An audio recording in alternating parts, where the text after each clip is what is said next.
Encerrada mais esta fase do julgamento lá em Brasília, com o segundo voto pela condenação de Jair Bolsonaro e mais 7 réus por tentativa de golpe de Estado. Você acabou de assistir o voto do ministro Flávio Dino, que acompanhou em boa parte o voto do relator Alexandre de Moraes, mas trouxe uma novidade importante no fim do voto. Não sei se todos que estavam nos acompanhando aqui compreenderam bem, mas Flávio Dino fez uma espécie de pré-dosimetria. Ele tentou estabelecer patamares diferentes de responsabilização para cada um dos 8 acusados. Evidentemente, colocou Jair Bolsonaro e Braga Neto no topo desta cadeia de responsabilização pelos atos golpistas. Estabeleceu depois um segundo patamar, vamos dizer assim, de responsabilizações, né? E nesse segundo patamar, ele colocou outros dos acusados. Seriam eles Almir Garnier, o comandante da Marinha, Anderson Torres e Mauro Cid. Então, em primeiro lugar, Bolsonaro e Braga Neto. Em segundo lugar, Almir Garnier, Anderson Torres e Mauro Cid, com a ressalva de que Dino vai defender o máximo possível de redução de pena para Mauro Cid, por entender que a delação é sim válida e trouxe uma série de elementos importantes para o julgamento. Então, num terceiro degrau, ele colocou aí sim Paulo Sérgio, Augusto Heleno e Ramagem. Me parece que diferindo bastante do entendimento de Alexandre de Moraes. Flávio Dino disse que pensou bastante e que entendeu que, de um lado, Ramagem saiu do governo em março de 2022, portanto, teve participação no início da trama golpista, mas não permaneceu até o fim, repito, no entendimento do ministro Flávio Dino, e depois ele entendeu que Augusto Heleno e Paulo Sérgio teriam tido participação, sim, mas um pouco menor na fase final ali da tentativa de golpe de Estado. Me pareceu que Flávio Dino acolheu, em parte, os argumentos que foram levados à tribuna pelos advogados de Paulo Sérgio e do general Augusto Heleno. Ele até citou isso, que acolhendo em parte o que foi dito na tribuna, por exemplo, que o general Augusto Heleno, depois que o Centrão entrou no governo, teria tido uma participação menor ali nos atos golpistas. É bastante diferente do voto, nesse ponto, bastante diferente do voto do ministro Alexandre de Moraes, que fez questão de afirmar, reafirmar e colocar na cena do crime tanto Paulo Sérgio quanto o general Augusto Heleno. Eu queria agradecer demais a audiência aqui, durante todo o dia o nosso público, a nossa audiência acompanhando o julgamento aqui pelo ICL, desde a manhã, a nossa equipe do N1, e depois no período da tarde aqui eu estava com a Roberta, com o Chico Pinheiro, e agora retomando o julgamento neste momento. A gente foi separando, né, alguns trechos das falas desses 2 ministros, lembrando que Luiz Fux ficou para amanhã, então hoje não tem mais, hoje não volta mais, então a gente tem que concluir esse primeiro dia 2-0 pela condenação, e Luiz Fux amanhã às 9 horas deve retomar o julgamento com este voto de Luiz Fux, que pode sim ser bastante divergente, né? A nossa equipe separou aqui alguns trechos. Eu acabei de fazer um resumo do voto do Flávio Dino, que foi um pouco menor do que muita gente esperava, um voto um pouco mais sintético. Ele procurou resumir bastante o voto, mostrou que tinha um voto escrito bastante extenso, mas fez uma apresentação mais resumida, com uma introdução teórica sobre questões jurídicas mais gerais e depois mergulhou ali na responsabilização de cada um dos réus. Mas eu diria que o voto, claro, como já era esperado, de maior peso, foi realmente o voto de Alexandre de Moraes, que durou mais de 5 horas, das 9h15 até mais de 2 horas da tarde, uma espécie de histórico de tudo que aconteceu no Brasil, o histórico do golpismo e dessa organização criminosa que tem como chefe Jair Bolsonaro. A gente separou aqui mais um trecho, a nossa equipe trouxe aqui. Num certo momento, o ministro Alexandre de Moraes fez uma breve pausa para tomar água. Isso mostrou ali já as divergências dentro do Supremo, e isso já aponta para a divergência que pode vir amanhã com o voto de Luiz Fux. Mas no momento que o Alexandre de Moraes fez esta pausa, depois de 2 horas, o ministro Flávio Dino aproveitou para fazer considerações sobre a gravidade dos episódios golpistas. E aí, esta fala do Flávio Dino foi alvo de críticas por parte do ministro Luiz Fux. A gente tem esse trecho, acabou rendendo um pequeno atrito entre Alexandre de Moraes e Fux, adiantando talvez esse atrito que certamente virá no voto de amanhã de Luiz Fux. Vamos assistir esse trecho. Uma questão de ordem antecedente da explicação de Vossa Excelência. Senhor presidente, conforme nós combinamos naquela sala, aqui do lado, Pois não, ministro Fux. os ministros votariam direto, sem intervenções de outros colegas. Muito embora foi muito própria essa intervenção do ministro Flávio Dino, mas eu gostaria de cumprir aquilo que nós combinamos no momento em que eu votar. É que, nesse caso, houve autorização do relator. Não, sim. Presidente, eu concedo a parte normalmente, presidente. Mas eu não vou conceder conforme nós combinamos lá na sala, porque o voto muito extenso, a gente perde o fio da meada, principalmente quando eventualmente a gente apresenta uma certa discordância. Mas essa parte foi pedido a mim, não a Vossa Excelência. Não, eu sei, eu me lembrei do que nós combinamos. E eu tranquilizo, ministro Fux, que eu não pedirei de Vossa Excelência. Pode dormir em paz. Bom, aqui já comigo a Gabi Varela, né? Boa tarde, Rodrigo Boa tarde, Viana. Gabi, que dia, Gabi? Que dia! Olha, voto de colecionador só hoje que a gente teve, né? Agora há pouco votou o ministro Flávio Dino, eu estava acompanhando aqui do lado de fora, enquanto você já estava trazendo um resumo de tudo que aconteceu hoje. O ministro Alexandre de Moraes também, a gente teve até nas nossas redes sociais, a gente fez um recorte das principais frases ali do Alexandre de Moraes. Eu achei assim, um voto, a gente dizia mais cedo, Gabi, que foi um voto que teve peso jurídico, claro, um peso político, porque está se julgando uma tentativa de golpe de Estado, então é impossível você se dissociar de uma certa leitura política, e um voto com peso histórico, meio que acertando as contas, ou tentando, com o passado em que o Brasil não puniu o golpista. Alexandre de Moraes 2 ou 3 vezes fez referência à ditadura militar e disse: não podemos esquecer que o que se tentou agora no Brasil foi retomar aquela história que durou 21 anos de ditadura, de tortura. Ele disse isso, claro, com as palavras dele, eu estou fazendo um resumo aqui, mas 2 ou 3 vezes ele retomou e fez a conexão entre a organização criminosa comandada por Bolsonaro, uma organização golpista, ele citou várias vezes o Bolsonaro como chefe da organização criminosa golpista, e fazendo essa remissão para o passado da ditadura militar. Gabi? Até por isso o Alexandre de Moraes ele votou para o Jair Bolsonaro, né, ter uma pena maior, justamente por liderar essa organização criminosa. Agora, sabe o que é histórico também, Rodrigo Viana? A nossa audiência de hoje. Batemos 100 mil de audiência, isso só no YouTube, porque aqui a gente não está contando, né? Temos também as rádios que estão junto com a gente, televisões, então a gente bateu 100 mil de audiência nessa tarde. Agradecer a todo mundo que continua com a gente.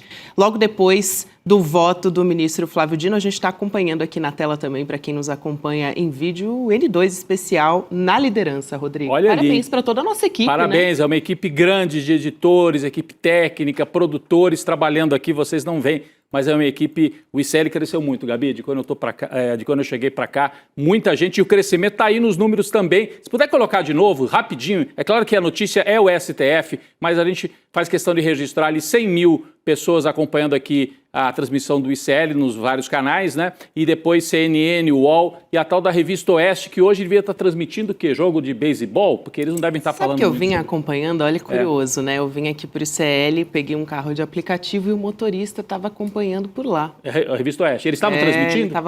Eles estavam pegando recortes, aquela coisa que eles fazem, né? Eles colocam o julgamento de fundo e fazem os comentários. Porque é ruim ficar ouvindo assim, Bolsonaro, chefe da quadrilha, chefe da quadrilha, chefe da quadrilha. E aí o povo lá não gosta muito de ouvir falar, né, que o Bolsonaro seja definido pelo que ele é, chefe de uma organização criminosa golpista, Gabi. Exato. Então eles estavam fazendo dessa maneira aí uma espécie de cobertura de julgamento, que não é uma cobertura, né? Justamente isso, lidar com as palavras, a oratória do ministro Flávio Dino e também do Alexandre de Moraes, impressionante, trazendo todo o processo histórico, né, uma linha histórica muito impressionante, assim, de como se construiu esse 8 de janeiro, que não se resume ao 8 de janeiro, inclusive. A construção do voto do ministro Flávio Dino, do ministro Alexandre de Moraes, foi justamente retomar esta linha do tempo, que começa lá em junho e julho de 2021, e ele traz 13 atos, né, de preparação e de tentativa já de consolidação de um golpe de Estado. Ele vai definindo etapa por etapa. Então, a reunião com os embaixadores, várias lives, aquela fatídica reunião ministerial em que o Heleno falou demais e o Bolsonaro manda ele ficar quieto, que ele já estava entregando todo o jogo. Depois, minuta golpista. Enfim, ele faz toda a listagem, plano do punhal verde e amarelo. O ministro Flávio Dino não retoma tudo isso, que não precisava, já tinha sido feito pelo Alexandre de Moraes. 5 horas, né, Rodrigo? 5 horas. Mas eu achei interessante, o Flávio Dino pensou algumas ideias. Ele falou, por exemplo, a violência, essa ideia de que não teve tanta violência assim. O tempo todo houve violência. A violência estava a postos para entrar em campo. Ela não entrou, mas ela estava preparada. Então havia plano de execução. Ele diz, não se chamava Bíblia verde e amarelo o plano, era punhal. Punhal é para quê? É para matar. Claro. Para, no mínimo, ferir e, na pior das hipóteses, matar. Então, punhal verde e amarelo, a bomba no aeroporto. Então, violência houve. Né? Felizmente, ela não conseguiu se consolidar como a regra imperativa no Brasil. Então, a Constituição ficou muito perto de ter sido rasgada, e a democracia e a implantação de uma nova ditadura no Brasil. Ficamos muito perto disso, Gabi. Hoje, no voto do Alexandre de Moraes, isso voltou. Sabe outra coisa que eu queria ressaltar também, Rodrigo, não sei se você chegou a falar nesse comecinho que eu estava entrando aqui e não deu para pegar a sua fala, mas também o Flávio Dino falando muito abertamente sobre anistia, que não cabe anistiar os réus que estão sendo julgados ali nessa primeira turma não falei disso, da trama golpista. Isso é importante. A gente está posicionando a Heloísa Vilela aqui para entrar com a gente, mas enquanto o Hugo Mota também deu um recado lá no Congresso Nacional, dizendo que não tem previsão de pautar a anistia, ele que tem tentado se distanciar desse assunto, o Flávio Dino deu um recado muito importante no STF, até porque a gente sabe que se esse assunto passasse de fato no Congresso, a tendência era ser classificado como inconstitucional ali no Supremo Tribunal Federal. Vamos para Brasília, então, conversar com a Heloísa Vilela depois desse placar de 2-0. Elô, boa tarde para você. Boa tarde, Elô. Boa tarde, querida. Boa tarde, Rodrigo. Pois é, vocês estavam tocando num ponto fundamental, porque enquanto o que está sendo julgado aqui tem relação ao que passou, ao que já aconteceu, obviamente tem reflexos importantíssimos e fundamentais no que vai acontecer daqui para frente, que é justamente essa discussão da anistia que vem tentando ser travada no Congresso Nacional. E como eu estava o dia inteiro dentro do Supremo, eu não sabia dessa sua boa notícia, Gabi, de que hoje o presidente da Câmara se pronunciou de alguma forma, deixando mais para diante essa discussão da anistia, dizendo que por enquanto não vai pautar. Ainda não é uma resposta satisfatória. Ela não deve ser pautada, ponto. Ela não deve existir no horizonte da Câmara dos Deputados. Mas também ninguém quer pautar antes que acabe esse julgamento aqui. Então a gente continua sem saber de que lado da questão o Hugo Mota está. E como bem ressaltou hoje aqui a deputada Jandira Fegali, o Hugo Mota não tem que pensar se ele vai ficar do lado da direita ou da esquerda nessa questão. Ele tem que ficar ciente de que ele tem que escolher se ele vai ficar do lado da democracia ou não. É isso que está em jogo. Não é a posição do centro, da direita, do tico-tico no fubá. É a decisão a respeito da manutenção, da consolidação da democracia. Então, isso que tem que ficar mais claro para o presidente da Câmara. Agora, o voto do ministro Flávio Dino foi muito interessante por diversos motivos. Primeiro, ele se pautou nas preliminares e manteve toda a decisão que foi apresentada pelo ministro Alexandre de Moraes, inclusive a respeito da delação premiada do Mauro Cid. Contrariando o discurso da grande maioria das defesas, eles mantiveram a importância e a coerência da delação premiada do Mauro Cid. Agora, ele também não se furtou a falar da história de chamar o ministro Alexandre de Moraes de juiz inquisidor. Ele disse que não é papel de um juiz ser uma planta, uma pedra. O juiz tem que perguntar, e se ele for curioso e quiser tomar uma decisão correta, ele tem que perguntar muito para ter certeza de que tem todas as informações necessárias para chegar a uma conclusão justa e tecnicamente correta. Agora, no geral, eu achei o depoimento dele muito equilibrado, porque ele levou em consideração, e ele fez questão de ressaltar isso, que ele anotou, e a gente viu isso acontecendo durante as alegações finais das defesas, ele anotou tudo que estava sendo alegado e refletiu a respeito dessas alegações. Ele, inclusive, disse que a mulher dele sabe muito bem como um juiz sofre, porque fica ali tentando chegar a uma decisão correta. Então, ele disse que leu, releu e releu várias vezes aquela nota que o ex-ministro da Defesa assinou, falando a respeito do resultado do estudo das urnas, quando o estudo que foi feito com a participação majoritária do Exército, disse que não tinha erro nenhum, não tinha fraude nas urnas, mas aí ele foi no dia seguinte e fez aquela nota, como disse o Flávio Dino, esdrúxula, onde ele dizia que, bom, não comprovou fraude, mas não quer dizer que não possa ter. Pelo amor de Deus, né? Então, ele foi muito claro a esse respeito e eu achei que foi muito interessante também como ele votou a respeito de 3 réus que tiveram um tratamento um pouco diferente, que ele acha que devem ter um tratamento um pouco diferente na hora da dosimetria da pena. Era isso que eu ia trazer, Lô. Só para complementar, ele usou a expressão que o Alexandre de Moraes já tinha usado mais cedo, de que o juiz não deve ser uma samambaia jurídica, né? Uma samambaia quer dizer ficar imóvel ali na sala, só vendo os fatos acontecerem, e que o fato do juiz se manifestar e fazer muitas perguntas não significa que ele está agindo com excesso, significa que ele está atuando como um juiz deve atuar. Foi essa defesa feita pelo Flávio Dino, só para complementar o que você já trouxe. Mas eu queria perguntar, Elô... Ô, Rodrigo... Só para falar disso aqui, um minutinho. Aí, quando ele falou da samambaia jurídica, ele disse, aliás, samambaia é uma planta que frequenta a casa. E ela, a sua forma poética de falar isso revela um lado que ninguém conhece seu, que é a fragilidade. Falando do Alexandre de Moraes. Foi uma gargalhada na sala, né? Ninguém conhece porque inexiste, provavelmente, né? Mas foi uma ironia, uma brincadeira, né? Do Flávio Dino com o Alexandre de Moraes. Gabi... Tem sempre uma pitadinha de ironia, né? Tem, não, o Flávio Dino é muito bem humorado, mas eu queria chamar a atenção, eu tentei fazer um resumo aqui, Elô, no começo, logo que terminou o voto do Flávio Dino, essa questão da dosimetria. Ele já adiantou um pouco, Gabi, o que ele deve fazer. Então ele disse, vou estabelecer vários patamares de responsabilidade. No alto da cadeia, Bolsonaro e Braga Neto. Um pouco mais abaixo, Almir Garnier, deixa eu ver se eu anotei direito, Almir Garnier, Anderson Torres e Mauro Cid. E ele colocou mais para baixo ainda, e sinalizando que vai propor uma pena menor, Paulo Sérgio, Augusto Heleno e Ramagem, e acolhendo, como você falou, as falas dos advogados na tribuna. A gente saiu daqui, lembra na semana passada, Gabi, dizendo os advogados do Paulo Sérgio e do Heleno colocaram pulguinhas atrás da orelha aí dos juízes. Pelo jeito, no caso do Flávio Dino, funcionou, Elô.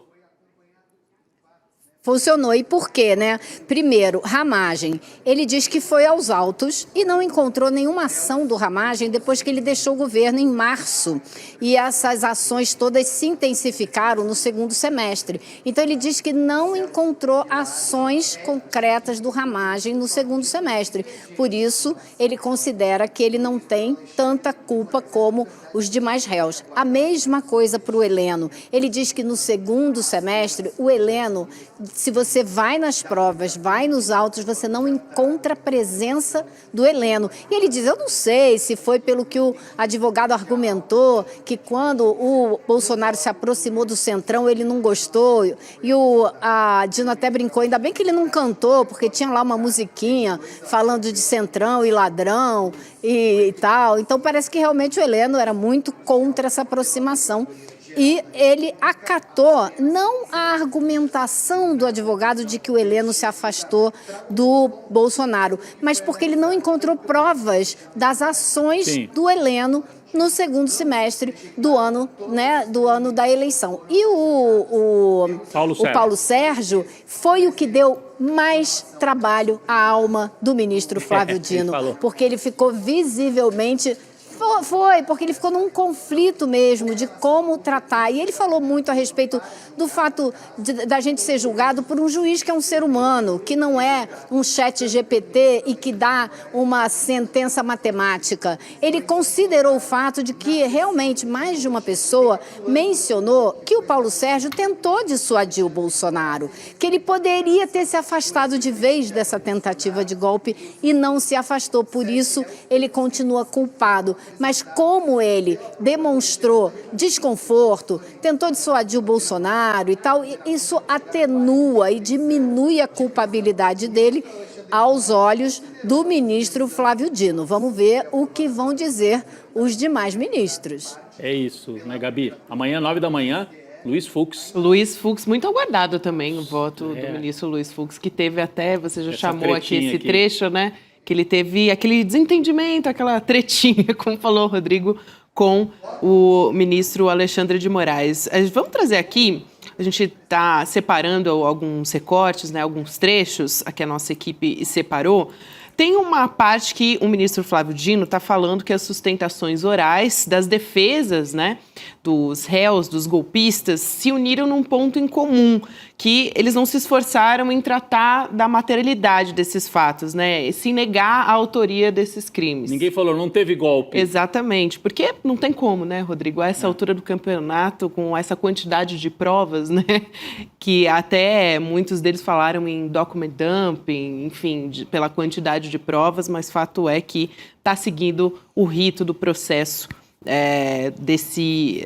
dessa pauta, né? Agora, vamos assistir o que disse o ministro Flávio Dino especificamente sobre esse trecho das defesas dos golpistas. Vamos assistir. Esses crimes oferecem um desafio quanto ao estándar probatório. Os estimados advogados, pelas quais tenho muito respeito, muita deferência pessoal, se dedicaram a isso desde o recebimento da denúncia. E se dedicaram com justa razão. Lembro, contudo, que as sustentações orais têm um elemento que as uniu. Não há esforço conducente a infirmar a materialidade. Não. Praticamente os fatos são incontroversos quanto ao que empiricamente ocorreu no nosso país. Houve, sobretudo, buscas de negativas de autoria. O escalão inferior diz, não, isso era no escalão superior. O escalão superior diz, não, isso era no escalão inferior. E, evidentemente, nenhum dos colegas advogados desbordou disto. Agora temos Chico Sá também no nosso time, hein, Elo? Opa! Chico Sá está se juntando aqui com a gente. Boa tarde. Direto do Cariri. Eu vi postagem. O Chico Direto tava... do Cariri para esse julgamento. Não vou falar mais histórico, agora já é épico, já é outra coisa. Deu sorte pra gente, hein, Chico? Você voltando do Cariri, trazendo 100 mil de audiência com a gente. 100 mil e 2-0, né? 2-0 no placar. 2-0. Claro, era óbvio que esse 2-0 seria o placar de hoje, no mínimo, porque o relator e o Flávio Dino. O mistério é amanhã, né, Elo? Hoje a gente sabia que os dois artilheiros iam fazer esse placar. Amanhã é que paira um belo suspense. Ô Chico, mas você que é um mestre da narrativa, para além da questão jurídica, como é que você avaliou as falas, né? O Chico Pinheiro, mas você estava tentando fazer uma avaliação da fala do Alexandre de Moraes. O Flávio Dino tem um outro estilo. O Alexandre de Moraes mais durão, mais firme, mas fez uma narrativa histórica bastante interessante. Mas queria ouvir, assim, você observando, assim, para além da análise jurídica, o que você achou desses dois votos? O Xandão é um livro pronto para publicar, né? Ponto a ponto. Tem dúvida aqui? Vamos resolver. É o Xandão da escola, o Xandão da faculdade, o Xandão professor de Direito Constitucional. E contando a história, parando ponto a ponto para explicar porque ele segue com esse pensamento, para explicar que isso não é só um meme da história, isso é mais uma tentativa de golpe de Estado entre 14, 15, cada um faz uma conta de 1889 da proclamação da República até hoje. É um Xandão muito didático, né? Muito arrojado e sem amaciar para ninguém. O Flávio Dino, ele escreveu o voto dele, estava ali o calhamaço, mas ele preferiu não repetir em nenhum ponto o Xandão, para não ficar ali na redundância, e ir comentando pequenas divergências, essa amaciada para o general Heleno. Então, ele preferiu ir pontuando ali em cima do que havia escrito. Adotou outro estilo, mas com elegância, com uma bela oratória, que é a marca dele. Acho que foram 2 belos votos, assim. Acho que quem é o historiador como você, ou estudante de direito, Foi um dia fez a especialista, festa, né? um dia muito especial. Ou a Elô, que acompanha isso desde o começo. Vai lá, Posso Elô. acrescentar? Eu queria só acrescentar nessa observação do Chico, com a qual eu concordo completamente, mas eu acho que a gente não pode esquecer a dimensão emotiva que teve o discurso, o voto do ministro Alexandre de Moraes, porque não foi um discurso frio, não foi um voto protocolar, simplesmente levando em consideração os fatos. Claro que foi o tempo todo levando em consideração os fatos, mas ele fez questão de repetir certas frases. Ele falava com uma ponta de raiva, sabe, de revolta, de indignação. Essa é a palavra correta, de indignação com o que foi tentado no Brasil, né? Opa, a gente teve uma interrupçãozinha na fala da Elô. Daqui a pouquinho vou ver se a gente restabelece o contato com ela. Já voltou, Gabi. Já voltou. Vai, continua. Vocês estão me ouvindo? Sim, já voltou. Ah, então tá. Então, eu acho que teve bastante veemência e indignação. E nesse sentido, eu acho que ele representa muito o que todos nós sentimos quando ele dá o voto dele. Apesar de se manter, obviamente, dentro dos parâmetros, dos limites da lei, do processo, etc. Mas não foi, nem de longe, desprovido de emoção. Foi, na minha opinião, uma belíssima aula de história daquele professor que a gente gosta de frequentar a sala de aula.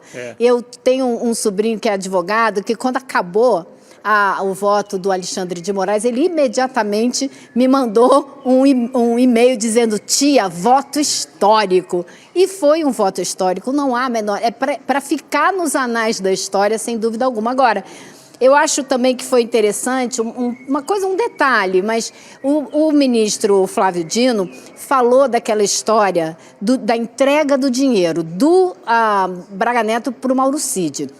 E a defesa do Braga Neto fica dizendo: o Mauro Cid nem se lembra onde foi, se foi na piscina, se foi na biblioteca, se foi na garagem. Aí o Flávio Dino disse o seguinte: esses 3 cômodos são contíguos, cabem aqui nessa sala. Eu sei porque eu fui lá ver.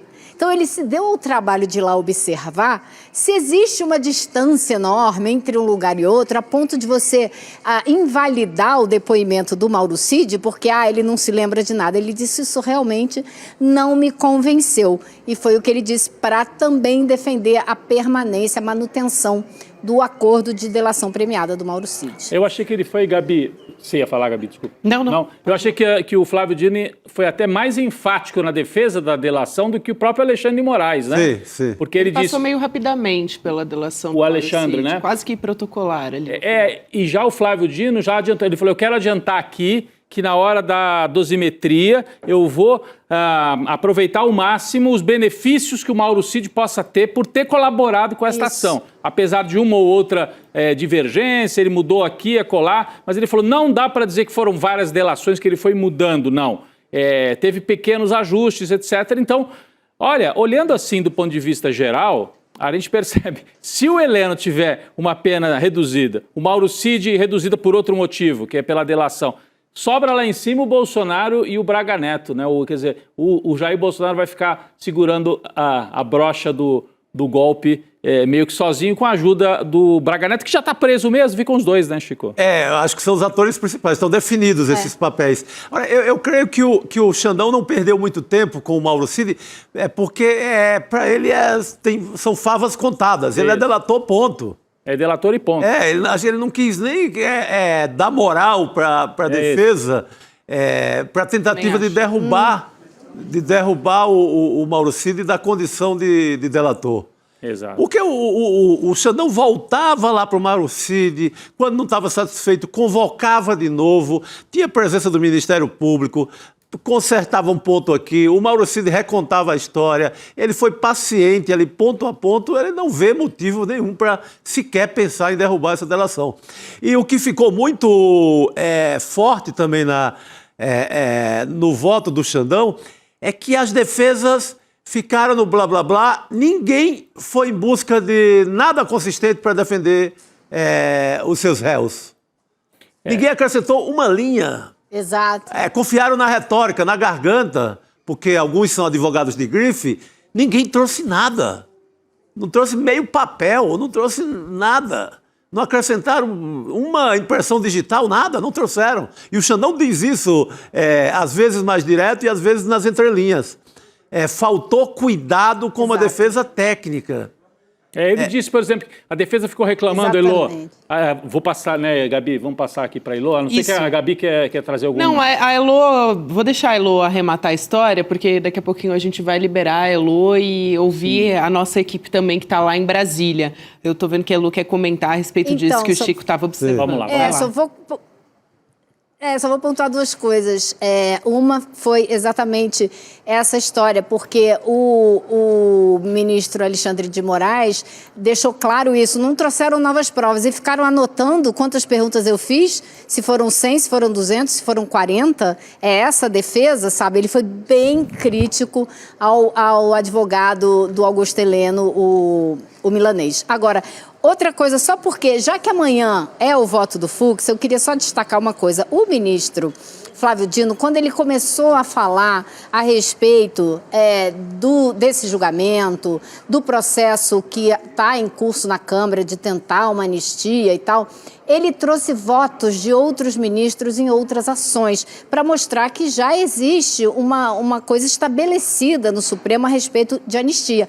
E um dos votos que ele trouxe foi justamente do ministro Fux, que votou já em uma outra situação, dizendo que crime contra o Estado Democrático de Direito é impassível de anistia. Não tem anistia para esse tipo de crime. Já deixando muito claro para o ministro Fux, que vota amanhã, que com tentativa de abolição do Estado Democrático de Direito e tentativa de golpe não se brinca. Então, achei bastante irônico, né, para variar, o ministro Flávio Dino. Vendo dele, né, Elô, o que a gente espera mesmo. Então, amanhã a gente vai acompanhar também com ansiedade, porque o ministro Alexandre de Moraes fez um voto de 5 horas. Vamos ver se o Luiz Fux vai superar o Alexandre de Moraes, né? Eu acho que não, pelo amor de Deus, né? Tem a expectativa de um voto longo também que vem por aí amanhã cedo. Elô, obrigada, querida. Bom trabalho. Pode Valeu. ser. O Gabi, Tchau, até amanhã, pessoal. Até amanhã, Boa noite, obrigado. Elô. Grande trabalho da Heloísa Vilela mais uma vez. Gabi, só para duas coisinhas. O Alexandre de Moraes, uma das coisas que ele ressalta, essa coisa das defesas não terem trabalhado direito, Chico, ele fala assim, reclamaram tanto dos documentos, que queriam ter os documentos.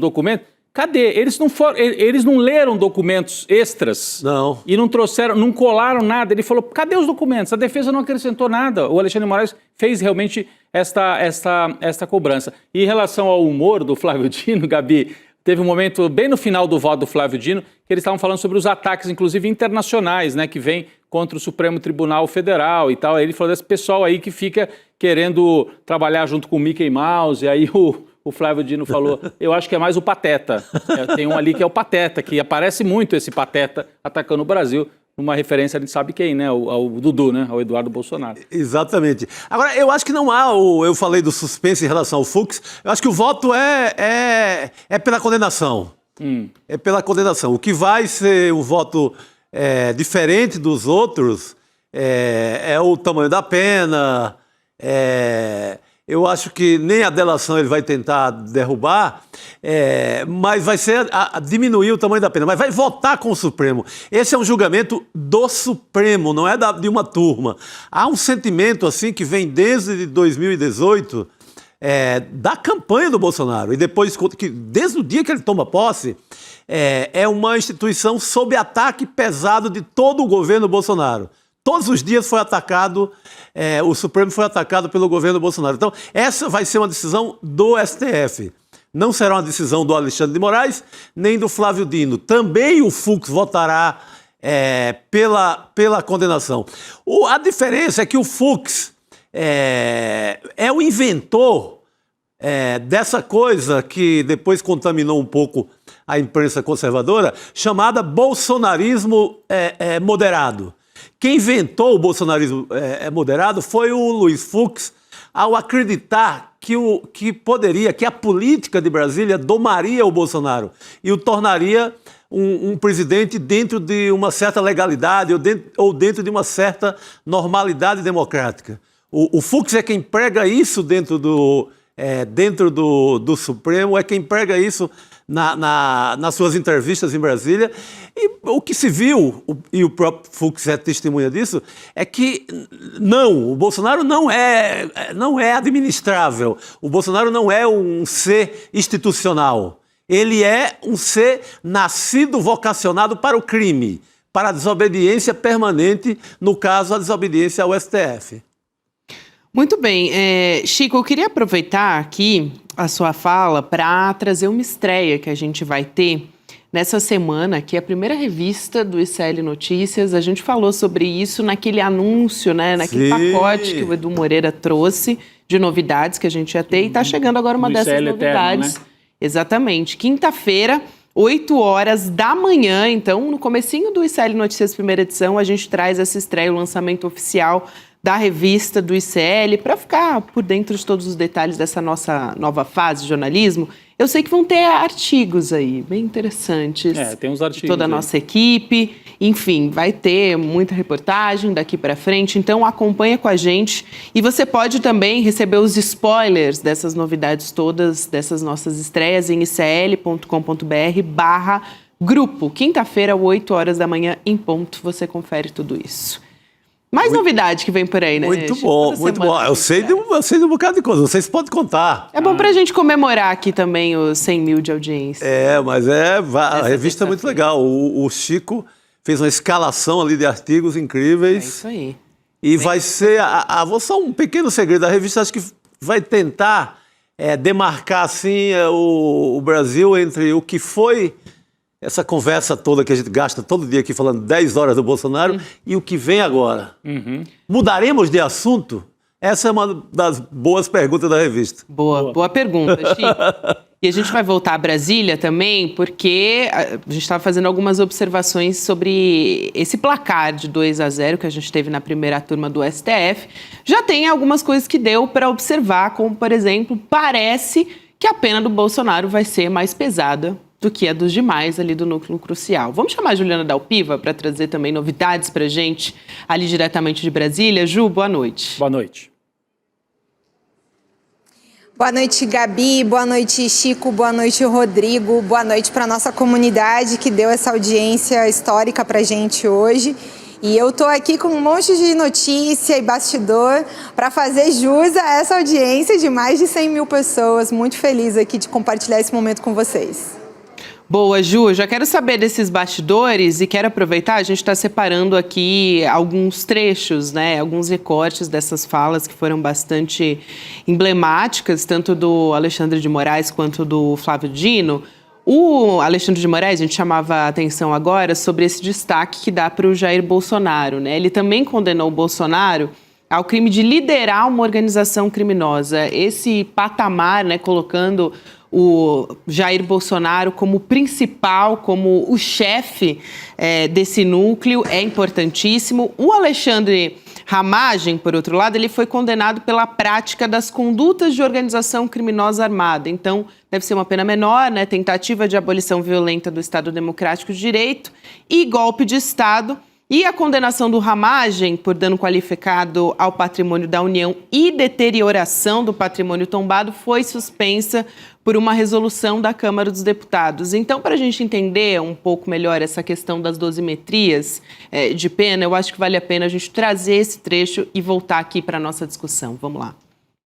Diante de todo exposto, voto no sentido da procedência total da ação penal para condenar os réus Almir Garnier Santos, Anderson Gustavo Torres, Augusto Heleno Ribeiro Pereira, Mauro César Barbosa Cid, Paulo Sérgio Nogueira de Oliveira e Walter Souza Braga Neto pela prática das condutas de organização criminosa armada, tentativa de abolição violenta do Estado Democrático de Direito, golpe de Estado, dano qualificado pela violência e grave ameaça contra o patrimônio da União e com considerável prejuízo para a vítima e deterioração do patrimônio tombado, observadas as regras de concurso de pessoas e concurso material, em relação a Jair Messias Bolsonaro, pelas mesmas infrações já descritas e a imputação específica de liderar a organização criminosa. E condena o réu Alexandre Rodrigues Ramagem pela prática das condutas de organização criminosa armada, tentativa de abolição violenta no Estado Democrático de Direito e golpe de Estado, deixando de analisar as condutas cuja ação penal foi suspensa pela resolução número 18, 2025 da Câmara dos Deputados. É o voto, senhor presidente. E aí, já engatando aqui, Ju, ele está falando da organização criminosa, né? E ele reforça a gravidade desses episódios que ligam, né, essa organização, criminosa, justamente porque eles não souberam perder as eleições. E foi isso que criou toda essa estrutura. Então, a gente vai assistir mais esse trecho do Alexandre de Moraes aqui na sequência. Vamos nessa. Nós estamos esquecendo aos poucos que o Brasil quase volta a uma ditadura que durou 20 anos, porque uma organização criminosa constituída por um grupo político não sabe perder eleições, porque uma organização criminosa constituída por um grupo político liderado por Jair Bolsonaro não sabe que é um princípio democrático e republicano a alternância de poder. Quem perde vira oposição e disputa as próximas eleições. Quem ganha assume e tenta se manter nas eleições, mas tenta se manter pelo voto popular. Esse é acho que um dos trechos mais importantes ali desse voto do ministro Alexandre de Moraes. Vou passar a palavra para a Ju também para trazer uma análise a respeito disso. Gabi, eu acho... desculpa, de tanto que a gente está falando esses dias, estou quase rouquinha. Mas esse trecho, esse último que a gente mostrou, para mim é o resumo do dia. Da importância desse julgamento, né? Do perigo que a gente correu de hoje não viver mais num país democrático, de não poder viver mais em uma democracia. E é algo que o ministro Alexandre de Moraes vem, assim, batendo desde o recebimento da denúncia em março. Eu relia boa parte da documentação nesses últimos dias para estudar e me preparar até para entender que caminhos ele trouxe já lá no voto do recebimento. E ele já frisava muito sobre o problema da falta de memória nesse país, da falta de memória e da impunidade que gerou tantas anistias, né? Essa é uma oportunidade única para o Brasil criar uma nova história, criar um novo momento democrático, né? Um amadurecimento da nossa democracia. O julgamento simboliza isso, mas de nada ele vai adiantar se ele não gerar realmente punição para quem cometeu o crime. Já para poder entrar no nosso assunto aqui de dosimetria, a gente tem um placar de 2-0 e eu já adianto para vocês que esse provavelmente vai ser o grande debate. A gente já sabe que deve ser um 4-1 em termos de condenação. Tendo a achar que o ministro Fux vai votar contra a condenação da maioria, não sei se todos os 8, mas acho que a maioria ele não deve condenar. Hoje, ao longo do voto do ministro Flávio Dino, eu notei que o Fux foi escrevendo. Ele ia anotando, circulando, conforme o ministro Dino ia falando. Então, ele provavelmente vai fazer sinalizações ao voto do ministro Dino hoje, que foi também um voto muito, assim, brilhante, eu acho, até porque, em torno dessa expectativa do voto do Fux, tinha todo ali um burburinho da possibilidade de que ele pedisse vista, atrasasse a conclusão do julgamento, o que não me parece que vai acontecer, mas vai divergir, como a gente já vem adiantando. E o ministro Dino, de modo ali brilhante, em determinado momento, lembra que o próprio ministro Fux, em um dos ataques do Supremo Tribunal Federal, ficou preso dentro do Supremo Tribunal Federal. Não pôde sair, passou uma noite, eles até brincou, não sei se o senhor dormiu, né? Chegou a fazer uma brincadeira nesse sentido, para lembrar, olha, ministro, o senhor também foi vítima, inclusive de um outro episódio, que é o tal do 7 de setembro de 2021, o ataque ao ministro Alexandre de Moraes, de que não iria cumprir, foi feito na Paulista, não iria cumprir as decisões judiciais. Mas aqui em Brasília, no discurso que o Bolsonaro fez naquele dia, ele também disse ao ministro Fux, que era o então presidente do STF naquela época, que se o presidente daquele poder não tomasse conta, não tomasse a responsabilidade sobre a corte, então o responsável por outro poder ia tomar. Então, ele também ameaçou o ministro Fux naquele momento.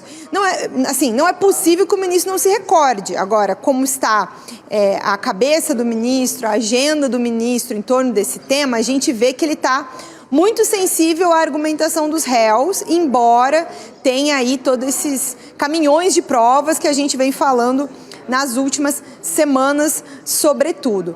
Mas vai ser um debate, eu acho que a sessão de sexta-feira será muito longa para falar sobre a dosimetria. Eu estava até falando com umas fontes aqui, porque os advogados saíram alegres, tá? Assim, com o aceno do ministro Dino em separar, colocar pesos maiores, penas maiores para os atos e para os crimes de Jair Bolsonaro e Walter Braga Neto e colocar o general Paulo Sérgio, o general Heleno e o Ramagem num outro lugar, numa compreensão diferente. Eu depois aqui vou comentar, porque eu também quero ouvir vocês, mas sobre o general Heleno eu já tinha ouvido algumas questões, e também sobre o general Paulo Sérgio. Mas sobre o Ramagem, eu vou aqui pedir divergência ao ministro Flávio Dino, porque toda a estrutura da BIM paralela que foi usada para a execução também do plano golpista, ela estava em atividade, e não é porque o Ramagem tinha deixado o cargo para disputar a eleição que ela não estava funcionando, não é só pelo fato, ele não era só o cargo, a estrutura ficou, né? Mas longo debate tudo isso. Muito importante essa sua colocação, Ju. Eu vou aqui retomar um pouco do voto do ministro Flávio Dino, para quem não acompanhou ali, quando ele estava fazendo a consumação ali, vamos dizer, do que ele achava sobre as dosimetrias. Ele estava falando, então, como você disse, né, Jair Bolsonaro, Braga Neto, culpabilidade alta, foi esse termo que ele usou. Depois, ele cita o Augusto Heleno, Paulo Sérgio Nogueira e também o Alexandre Ramagem, né, entendendo que eles tiveram participação diferente, então menor nesses crimes. E depois ele vai ali dizendo que Paulo Sérgio, Augusto Heleno e Alexandre Ramagem, ele diz: eu considero que há uma participação de menor importância. Sim, lembrando que o Ramagem tem a questão também da Câmara ter tirado 2 dos crimes. Então ele já sai de um patamar mais baixo porque só vai receber pena por 3 crimes, né? Porque o entendimento é que os crimes que foram anteriores a ele assumir o mandato, ele pode ser julgado. Os crimes que foram posteriores, que é o quebra-quebra, aí ele não pode entrar porque ele já era deputado, aí tem todo o entendimento. Então o Ramagem tem isso. E no caso do Paulo... Ele saiu em março de 2022 para ser candidato a deputado, né? Saiu do governo. Não, mas o entendimento da Câmara dos Deputados é que o Ramagem não pode ser julgado por 2 dos crimes, porque... aliás, a Câmara queria tirar ele totalmente do processo, né? Então a Câmara tentou tirar ele do processo, disse não pode, não tem autorização e tal, porque é deputado. Daí o Supremo interpretou isso, lembra, Gabi? Interpretou e falou, não, tira para aqueles crimes que foram cometidos enquanto ele era deputado, ou seja, depois da diplomação, mas não aqueles que já vinham de antes. Enfim, só para dar essa... mas o que o Flávio Dino está defendendo, não eu. O que o Flávio Dino está dizendo o Ramagem saiu do governo em março de 2022. Isso também. Então, quando ele sai como candidato a deputado, né, isso tem menor eficiência causal. Também. Porque isso o tira de algumas reuniões, o Flávio Dino está fazendo essa conta. Mas a importância... do Ramagem na construção dessa história toda é muito grande, né? Eu creio que seja isso que a Ju nos traz, né? A importância dele para que essa história se desenrolasse é muito grande, né? É uma tremenda importância. O Heleno eu achei a defesa do Heleno boa, ao contrário da maioria, é uma defesa que pega um roteiro político e mostra que o Heleno chega ao final da história enfraquecido, porque tinha perdido a questão do Centrão, o Bolsonaro já estava entregue ao Centrão, que o Heleno não apitava mais no governo como apitava antes, porque sequer conseguia dar um pito no Centrão, sequer conseguia cantar mais aquela música dele. Se gritar, pega Bezerra da Centrão. Silva, se gritar, pega Centrão. Não fica um, meu irmão. Não fica um, meu irmão. Então, era um general, Heleno, que já não gritava tanto como no começo do governo. A defesa é esperta ao torná-lo mais sem importância na história. O que é uma meia-verdade, não sei, acho que a Juliana está querendo falar. Eu só queria fechar o raciocínio aqui, porque eu não citei os demais. E aí, na sequência, eu passo para a Ju, porque o Flávio Dino ele também citou outros que têm culpabilidade alta, né? Só para a gente não perder aqui todo o núcleo. Boa. Tem o comandante da Marinha, né? O Almir Garnier. Tem também o Anderson Torres e o Mauro Cid. O Mauro Cid também, ele tá nessa conta de culpabilidade alta do ministro Flávio Dino, Ju. É isso. Aliás, deixa eu trazer esse bastidor importante, porque a gente falou pouco do Cid ainda. Já vou entrar na história do Ramagem, do Paulo Sérgio e do general Heleno. Saindo da sessão, consegui conversar com os advogados do Cid. Eles estavam muito felizes com o resultado do dia. Eles esperavam que o pior voto para eles, que eles poderiam talvez se ver com o que a PGR pediu, né, que é a redução só de 1/3 da pena e não o perdão judicial, que é o que os advogados querem. Os advogados do Cid lutam para manter o perdão judicial, para que o Cid saia daqui devendo nada a ninguém. Mas a PGR pediu só a redução de 1/3 da pena. E eles esperavam que o voto do ministro Alexandre fosse o voto mais duro. E não foi o que aconteceu. O ministro Alexandre não pediu, né, não concordou com 1/3, não fez menção à anulação do acordo, não foi duro com o Cid no voto.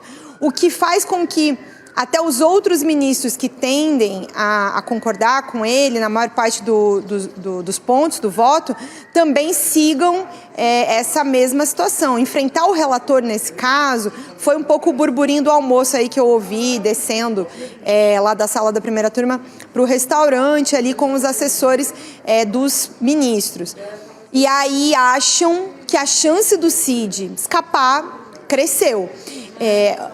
Ele já teve em situação pior. Vamos ver como vai ser amanhã o voto do ministro Fux nesse sentido. Tendo a achar que o voto do ministro Fux vai ser duro no Cid. Não sei nem se ele vai atender essa questão de 1/3 ou se ele vai pedir pela anulação, rescisão do acordo. Acho que tem chance do ministro Fux ser muito duro com o Cid. Mas os advogados estão confiantes, estão achando que vão conseguir manter o perdão judicial, porque o próprio Flávio Dino também acenou nesse sentido. Apesar de reconhecer a gravidade dos crimes, ele não fez questionamentos em torno de problemas da colaboração. Então, o que ficou ali acertado para o Flávio Dino também está mantido nesse momento. Tem que ver como é que o Zanin e a ministra Carmen vão votar também. Do Fux não dá para esperar nenhuma benevolência em relação ao Cid. Esse é um hoje foi um dia bom para Mauro Cid, né, para trazer essa questão. Os demais, e tanto o Gabi aqui quanto o Rodrigo apontaram questões importantes. A Gabi, quando fala sobre o Ramagem ter saído em março de 22, eu comecei a falar isso e falei um monte de coisa, não sei se eu fui clara ao explicar o seguinte: ele sai do governo, mas ele escolhe o sucessor. Isso. Ele escolhe o sucessor dele na ABIN. A estrutura dos policiais que ele montou da ABIN paralela permanece na ABIN. Eles só saem na troca de governo e nem todos saem na troca de governo. Alguns só saíram por decisão do ministro Alexandre de Moraes quando afastou eles dos cargos públicos em janeiro do ano passado, quando começaram as operações de prisão, busca e apreensão em janeiro do ano passado, já na investigação da ABIN paralela, quando a Operação Última Milha, era assim que eles estavam chamando, estava na segunda fase, quando chegou no Ramagem, quando chegou no Carlos Bolsonaro. Mas toda a estrutura, o Bomervê, todos esses policiais que a gente fica falando aqui sobre as pessoas que faziam as vigilâncias, as consultas no First Mile, elas continuaram lá na ABIN durante todo esse tempo. Inclusive, no inquérito da ABIN, existem inúmeras provas sobre como, mesmo com o Ramagem fora do governo, fora da chefia da ABIN, a ABIN continuava sendo usada, inclusive para operações em favelas no Rio de Janeiro. Tem uma mensagem de uma assessora do Carlos Bolsonaro entre outubro e novembro de 22, que é enviada para o Ramagem para ele tentar saber de um inquérito na Polícia Federal. E aí, assim, pelas investigações, tudo indica que o que ele fez foi o uso da tal da inteligência paralela dele para poder saber alguma coisa. Então, assim, não é como se o simples fato do Ramagem ter saído do governo tenha isolado ele de toda a ação golpista. Pelo contrário, ele estava ali com toda a estrutura que ele tinha montado ainda à mão e tinha escolhido o sucessor. Então, assim, eu acho que o Ramagem, por exemplo, não faz tanto sentido dizer que ele teve um papel menor. Eu discordo muito da argumentação do ministro Flávio Dino. E discordo também no que diz respeito ao general Heleno, porque, assim, além, tudo bem, ele podia não estar mais, não ser um personagem tão importante nas discussões da minuta, não estava nas reuniões da minuta, mas lembrem daquele documento que foi encontrado na sede do PL, que é um documento muito importante para a própria condenação do Braga Neto, que prevê como seria o governo pós-golpe. O general Heleno tem um papel de destaque ali. Ele é pensado como alguém que ia ocupar um lugar importante junto com o Braga Neto nessa estrutura. Ele era o número 2 do gabinete provisório.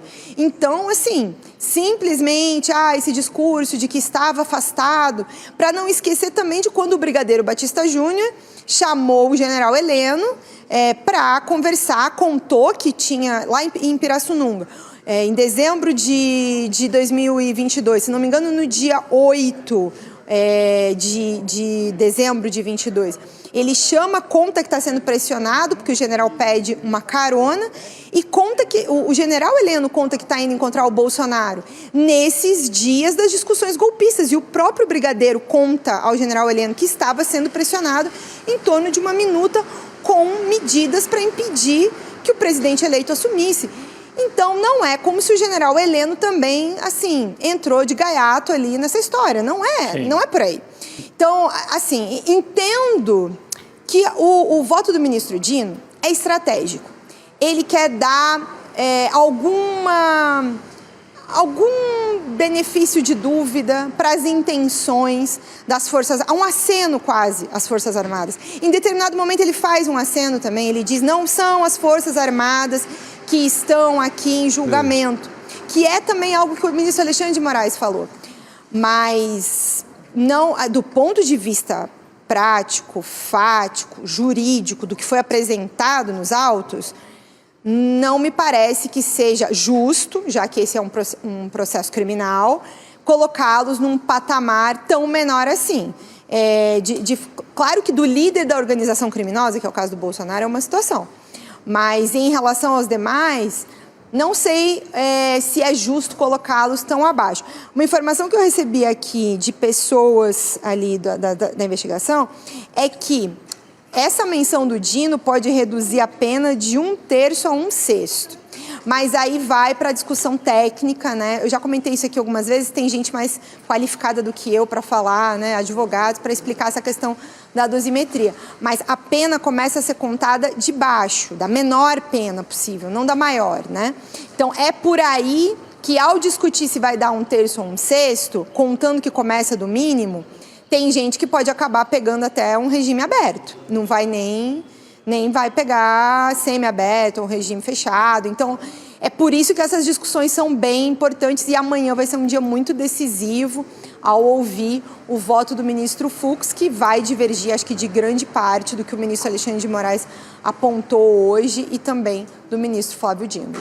Pô, acho que a Ju fez um bom resumo aqui. Ju, bom ter você aqui com a gente vai te liberar e voltamos a conversar, claro, porque amanhã a Juliana Dalpiva vai estar junto com a gente, com a nossa equipe, acompanhando desde cedo a retomada do voto pelo ministro Luiz Fux. Ju, bom trabalho por aí. Aliás, Obrigado. bom descanso a partir de agora. Valeu, querida. Descanso nada. Essa semana quem dormir, Gabi, tá no lucro. Eu vou saber o que o ministro Fux tem nesse voto. Boa! Um beijo, gente. Vai e conta pra gente depois. Já né? adianta, né? Se souber o teor do voto, já adianta. Mas esse esforço hoje que você nota no voto dos dois, do Xandão e do Flávio Dino, de não tornar as Forças Armadas o grande personagem do julgamento, eu creio que é porque a gente falou muito na última semana, todo mundo falou, os jornais começaram a entrar nisso, por conta do ineditismo de você ter generais sendo julgados pela primeira vez. Eles dão golpes desde da proclamação da República, como agentes principais desses golpes, e só agora eles são julgados. Não pelo Tribunal Superior, Tribunal Militar, mas pelo STF. Sim. Então, começou a crescer muito essa ideia. E talvez encobrisse um pouco o Bolsonaro, o bolsonarismo. Então, vi a preocupação do Xandão e do Flávio Dino de não vamos deixar os generais estrelados tomar o protagonismo do Bolsonaro, do chefe da organização criminosa. Porque seria quase como acreditar na tese de que o Bolsonaro é só uma pecinha dentro da engrenagem das Forças Armadas. Sim. Alguém manipulado pelo Exército. Porque essa tese é forte. Inclusive, de muita gente dentro do Exército pensa assim, que o governo era dos militares, o Bolsonaro era um ator escolhido pelas suas chances eleitorais. Sim. E o Dino e o Xandão hoje, eles quebram um pouco isso ao dizer que, olha, o chefe é o Bolsonaro e não são as Forças Armadas que estão sendo julgadas como instituição. Eu acho que é um sinal também político aí. O Lula acabou de se reunir com o Múcio, o chefe das Forças Armadas, e também com ex-chefes militares. Então tem toda uma negociação acontecendo nos bastidores. Eu só fico curioso assim, para saber, daqui a pouco nós vamos entrar nisso, que a gente vai ter mais uma participação agora da Manuela também lá direto com a gente de Brasília. O que vai fazer a extrema-direita? A extrema-direita raiz mesmo, bolsonarista. Essa extrema-direita que ameaçou explodir caminhão no aeroporto, vai fazer loucura? Hoje tem umas imagens lá de Brasília meio estranhas. Queimaram banheiros químicos na cidade inteira. Queimaram banheiros químicos enquanto acontecia o julgamento. A extrema-direita vai para uma prática terrorista? Vai não, vai continuar na prática terrorista ou vai se encolher? Tem ajuda dos Estados Unidos também. Hoje teve uma fala gravíssima vinda da Casa Branca, nós vamos trazer também daqui a pouco. Então o entorno, o que vai fazer a extrema-direita? Vai para essa porra louquice, como se dizia antigamente, de caminhão com bomba, banheiro químico aí queimado? Tem imagem do banheiro, Gabi? Estão me falando que tem, né? Podemos colocar na tela? Brasília ficou feia. Brasília ficou enfumaçada e não é a seca não, hein? Não é a seca não, olha aí, ó. Botaram fogo em banheiros químicos que estavam ali na área da esplanada dos ministérios, eu acho que até por causa do julgamento ou por causa de outros eventos aí que aconteceram nos últimos dias. Talvez ainda por causa da manifestação do domingo, né? Essa imagem mostra claramente que o incêndio parte dos banheiros. Coincidência, foi alguém que botou fogo. Eu não acredito mais em coincidência. Não, começou o julgamento, começou a fumaça. Então... ficou com uma fumaça preta bastante importante ali, onde estavam os banheiros químicos. A gente também vai acompanhar os desdobramentos dessa história também, responsáveis por colocar fogo, né, no banheiro. Parece que sim, acho que com certeza Manuela Borges, que vai entrar com a gente, pode também detalhar essa história, porque ela estava acompanhando os passos da extrema-direita enquanto isso. A gente falou dos Estados Unidos. Aqui no Brasil também tem filho de Bolsonaro ainda fazendo articulação no Congresso Nacional, né, Manu? Boa noite. Boa noite. É isso mesmo. Boa noite, Gabi, Chico, Rodrigo. Enquanto o ministro Alexandre de Moraes lia o voto dele aqui no Supremo, o senador Flávio Bolsonaro convocou uma coletiva lá no Senado para atacar o julgamento. Ele esperou o voto ser lido por completo para se reunir lá no Salão Azul, junto com outros deputados e senadores. Classificou o julgamento como uma farsa, chamou Moraes de vingador, estaria ali promovendo uma vingança e fazendo perseguição política. Eu acho interessante que eles atacam o Moraes, mas quem apresentou a denúncia, que foi o Procurador-Geral da República, ninguém lembra. E logo depois, o senador Flávio apresentou uma perícia assinada pelo Reginaldo Tirotti, perito que acusa Moraes de ter promovido uma fraude processual. Acusa de ter retroagido datas num processo para justificar buscas e apreensões na casa de empresários investigados de disseminar fake news. Eles, segundo essa perícia, Moraes teria tirado da base de dados do Supremo um documento falsificado, esse documento e reinserido 6 dias depois. Isso com base naquelas acusações do ex-assessor de Moraes, o Eduardo Tagliaferro, que semana passada, por meio de videoconferência, acusou o ministro de fraude processual. Só que esse Tagliaferro não é muito confiável, porque ele atirou contra a esposa e as filhas em 2023, por isso que ele foi demitido. E aí eu fiz uma pergunta que o senador e os seus aliados não gostaram nada. A gente pode rodar? A gente tem aqui esse trecho, Manu, seu questionamento, né, o senador Flávio Bolsonaro, a gente traz aqui na sequência. Vamos assistir. Com relação ao Celso Vilardi, o que eu vi foi a defesa dele muito enfática, elencando várias ilegalidades ao longo de todo esse processo. Inclusive foi um dos que falou que teve apenas 15 dias para analisar os 70 gigabytes, terabytes que tinha de informações sobre diversas coisas que aconteceram no processo, só para que todos entendam como é que a defesa é cerceada. O Alexandre de Moraes fala, nós demos acesso às provas. Mentira. Mentira porque ele dá acesso ao que o Ministério Público ou a Polícia Federal usou, selecionou, pensou de todas as quebras telemáticas, de telefones, de WhatsApp, para que a defesa analisasse aquilo. Quando, na verdade, há uma infinidade de outros contextos, outras conversas que, sem dúvida alguma, confirmariam ainda mais a inocência, não só de Jair Bolsonaro, como de vários outros acusados injustamente nessa narrativa petista que o senhor Alexandre de Moraes narrou hoje. Petista. Só para fazer a explicação aqui, esse é um outro trecho, né? A Manu acompanhou essa coletiva ali da extrema-direita e ela questionou o Flávio sobre uma declaração sobre o advogado do Jair Bolsonaro, né? O Celso Vilardi, Manu, que antes de assumir o caso, o Vilardi ele tinha elogiado a investigação da Polícia Federal sobre a trama golpista. Ele deu várias entrevistas sobre isso, né? Falou até sobre a denúncia da PGR também. Então, o Flávio ele não falou sobre essas declarações e disse que o Vilardi não teve tempo para analisar as provas. Foi meio que por aí, foi uma saída pela tangente, né, Manu? Mas a gente tem o outro trecho aqui, você quer que eu traga já a respeito do ex-assessor dele, o Eduardo Tagliaferro? A gente já está com ele a postos aqui, está engatilhado. Em primeiro lugar, parece que o Tagliaferro, até onde eu saiba, essa acusação que ele sofreu foi transformada num disparo acidental de arma de fogo. Então tem que atualizar a pergunta antes de querer desqualificar uma pessoa que teve a coragem de vir a público e fazer as denúncias que está fazendo contra Alexandre de Moraes. Então, essas denúncias contra o Moraes que você falava anteriormente, explicava pra gente, né? Na verdade, eu fiz 3 perguntas em uma. Eu questionei se essa acusação do Tagliaferro realmente era digna, uma vez que ele tinha sido demitido por ter sido preso por atirar contra a esposa e as filhas e também responder a processos em São Paulo por desvio de espólio. Então, eu questionei a idoneidade dessas acusações e também perguntei sobre a defesa, que nenhuma das defesas falou que havia perseguição política. Inclusive, o próprio Paulo Figueiredo, nos Estados Unidos, se lamentou, falou, gente, mas não é possível, será que o trabalho que eu e o Eduardo Bolsonaro estamos fazendo aqui nos Estados Unidos não está servindo de nada?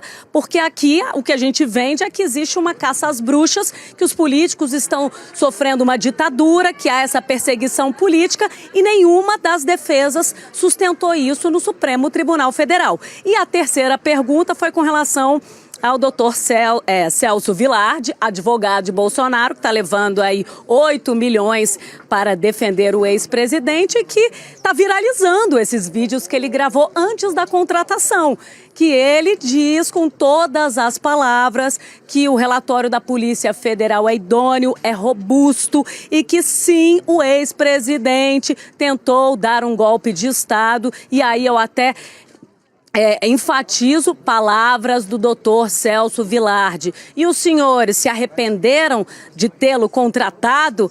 Aí o senador Flávio Bolsonaro não gostou nada, disse que eu estava trabalhando para o Moraes, ficou indignado, os outros deputados e senadores ficaram me olhando feio, eu achei até que eu ia apanhar, viu? Aquele bigodudo, o Sargento Faur, ficou me olhando assim, mandando raiozinho com o olho para mim. Eu falei, gente, eu vou apanhar aqui no final dessa coletiva. Mas o fato é que eles estavam crescendo, né, falando grosso. Depois que eu fiz a pergunta, o Flávio até diminuiu o tom de voz, deu para perceber isso aí. Então, é aquilo, né? A gente sabe, agora voltando a falar dessa perícia, esse Reginaldo Tirotti é aquele do caso do padre Júlio Lancelotti, ele que também fez uma perícia afirmando que o padre estaria envolvido com uma criança em atos sexuais. Ele referendou isso numa perícia. Foi uma denúncia da revista Oeste, de extrema-direita, uma acusação para tentar desmoralizar o padre que faz um trabalho incrível de ação social em São Paulo. E esse caso foi parar lá no Vaticano. E o Vaticano investigou e constatou que não era o padre nessas imagens. Então, essa perícia é um tanto quanto questionável. Esse perito não tem moral nenhuma. Agora lembrei desse personagem. Ele é que dá ali o referendo de que o vídeo é real, e era uma picaretagem, era uma coisa grosseira. Muito bom você ter trazido a biografia desse rapaz aí. Não, essa perícia, pelo amor de Deus.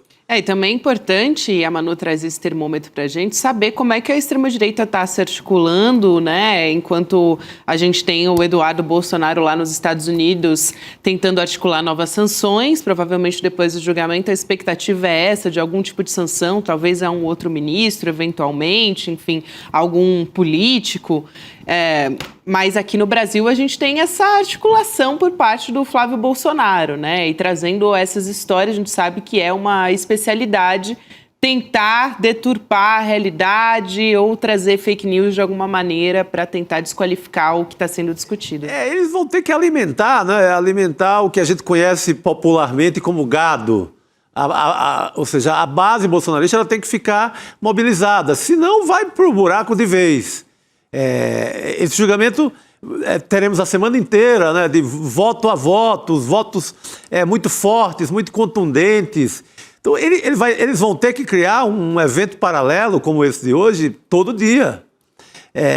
Eles vão ter que se agarrar com unhas e dentes às mensagens que vêm da Embaixada dos Estados Unidos.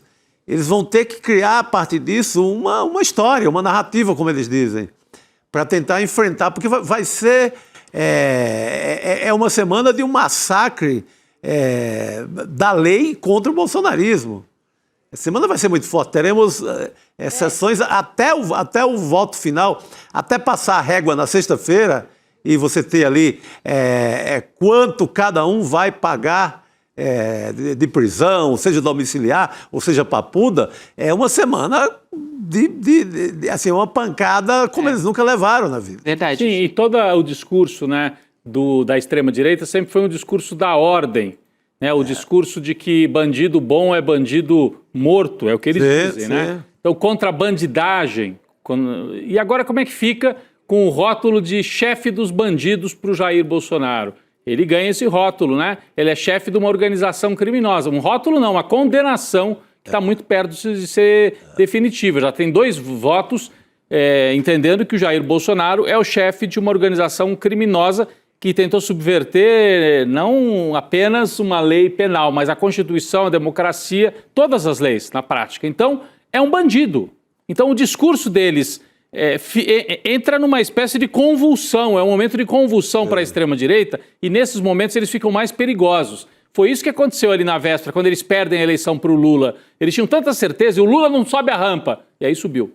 Então, eles entram em convulsão. Eles podem entrar de novo em convulsão agora. Uma convulsão que leve a atos impensados. A gente lembra que uma pessoa se explodiu na frente do Supremo Tribunal Federal alguns meses atrás. Então, eu temo realmente, pelo que possam fazer na base do desespero, os representantes dessa extrema-direita ainda insuflados pela família Bolsonaro, seja o Dudu lá dos Estados Unidos, seja o Flávio aqui na coletiva que a Manuela foi acompanhar hoje lá no Congresso. Importante esse trabalho que a Manuela fez de acompanhar essa coletiva de imprensa por parte do Flávio, né, para ver o termômetro do clã Bolsonaro da extrema-direita. E você falava agora, Rodrigo, sobre essa organização criminosa, né? O Alexandre de Moraes, ele bateu muito nessa tecla, mostrando que o Bolsonaro era o líder, a gente já falou sobre isso, deve até acarretar numa pena, com certeza, mais alta para o Bolsonaro. Ele também fala, aliás, não vou nem dar o spoiler, vou deixar aqui o trecho do Alexandre de Moraes fazendo uma comparação dessa organização criminosa. Vamos assistir. Vamos lá. Não é uma mensagem de um delinquente do PCC para outro. Isso é uma mensagem do diretor da BIM para o então presidente da República. A organização criminosa já iniciava os atos executórios para se manter no poder, independentemente de qualquer coisa, e para afastar o controle judicial previsto constitucionalmente. E ainda com ofensas à lisura e integridade de ministros do Supremo. O réu Alexandre Ramagem, na mensagem a Jair Bolsonaro, diz: os 3 ministros do Supremo estão contra a segurança no pleito eleitoral, a evolução das urnas e o estabelecimento de integridade e transparência. Na parte técnica, a urna já está sem credibilidade, assim como o STF, termina a mensagem. E ele diz, não é uma mensagem do PCC não, viu, gente? É interessante aqui. Ele compara com o PCC e depois tem uma hora, Manu, ele compara também com a máfia. Ele diz o fato do capo da máfia não estar presente na hora de uma execução não quer dizer que ele não é o mandante daquele crime. Compara o Jair Bolsonaro com o PCC e também com a máfia, viu, Manu? Foi bem forte essa fala, Manu. Sem dúvida. E é o leão que virou o ratinho, né? E agora, ironicamente, clama por direitos humanos. Agora, essa questão da anistia lá no Congresso, tanto na Câmara quanto no Senado, parece que perdeu um pouco de força por causa da participação do Tarcísio, governador de São Paulo, nos atos de domingo na Paulista. Porque eles dizem que a corda esticou demais, que Tarcísio de Freitas tensionou com o Supremo e que isso não é bom, porque uma hora ou outra todo mundo precisa da justiça. Então, o líder do governo no Senado, Randolph Rodrigues, disse que o presidente Davi Alcolumbre não gosta de ser pressionado. Quanto mais porrada ele toma, mais forte ele fica, mais duro ele fica. Então, ele não vai ceder pressão. O líder do PT na Câmara, Lindbergh Farias, disse que agora azedou de vez, que até deputados que estariam pró-anistia, depois da participação do Tarcísio, daquela bandeira gigantesca na Paulista dos Estados Unidos, que agora não tem clima e que ele acha que não tem votos. Mas, claro, o líder da oposição, Zucco, diz que já tem mais de 300 votos. Agora basta saber se o Hugo Mota, presidente da Câmara, vai querer herdar essa herança maldita de pautar anistia geral e restrita para criminosos, inclusive também desperdiçando recurso público, porque todo o trabalho da Polícia Federal, da PGR, do Supremo, são centenas de pessoas trabalhando ao longo aí desse inquérito, de todo o processo. Enfim, é dinheiro que vai para o ralo, dinheiro que vai para o lixo, porque eles, com uma canetada, vão anistiar criminosos que têm provas condenando essas pessoas. Então, é complicado. Vamos ver se realmente o Hugo Motta vai ter coragem de carregar essa herança maldita. É muito bom, Manu, puxar esse assunto, porque o voto do ministro Flávio Dino, eu acho que o que falou mais forte sobre a anistia, né? Falando que não cabe anistia a esses crimes que estão sendo julgados ali na primeira turma, que ele está analisando a conduta não só de Jair Bolsonaro, mas dos outros réus também. E ele disse que, ele deu a entender, na verdade, né, que esses crimes, eles não podem ser anistiados. Então, se esse caso cair nas mãos ali do STF, do Supremo Tribunal Federal, como já é a expectativa, é de que realmente seja declarado inconstitucional, né, Chico? Exatamente. Agora, o que eu acho que bateu ali no centrão em relação à anistia e que no que faz a Manu falar que deu uma esfriada, é que começou a haver um embate ali. O Gilmar Mendes, ele entra em campo, ele começa a condenar ali a fala do Tarcísio. O Gilmar é muito querido no Centrão por segurar a barra de muita gente no Centrão. É o Gilmar Mendes, por exemplo, a gente não pode esquecer, que salva o Arthur Lira, engavetando um caso cabuloso, um caso de destruir a carreira política do Arthur Lira. E quem engaveta na hora H é o Gilmar Mendes. O Gilmar Mendes ele é querido pelo Centrão, de certa forma. Aquele caso da robótica lá de Alagoas. O caso da robótica de Alagoas. Kits de caso robótica. Milionário, com dinheiro apreendido. O Gilmar salva o chefe, um dos chefões do Centrão. Então o Gilmar é muito querido e esse embate o Tarcísio estica a corda demais e começa a complicar a vida do Centrão. Pô, você quer ferir até o Gilmar Mendes? Pois é. Que é uma espécie de padroeiro, assim, de quem está com o pé na cadeia. É o padroeiro do Centrão no Supremo, né? É quem salva, quem tem salvado historicamente o Centrão.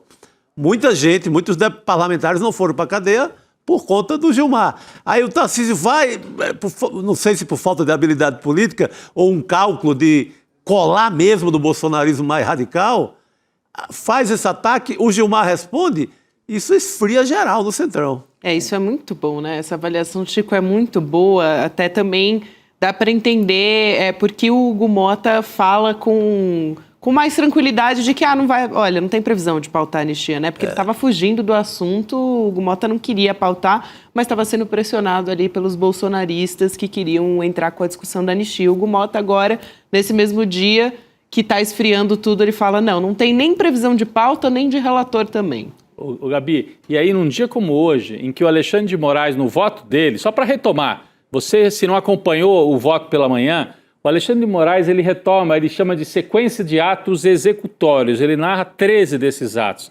Então ele relembra, para quem tinha esquecido, que entre outras coisas, houve um caminhão com uma bomba num aeroporto que podia ter matado centenas de pessoas. Houve um plano para assassinar autoridades no Brasil, chamado Punhal Verde e Amarelo. Como disse o Flávio Dino depois, não era a Bíblia verde e amarela, era punhal. O punhal a gente sabe para que serve.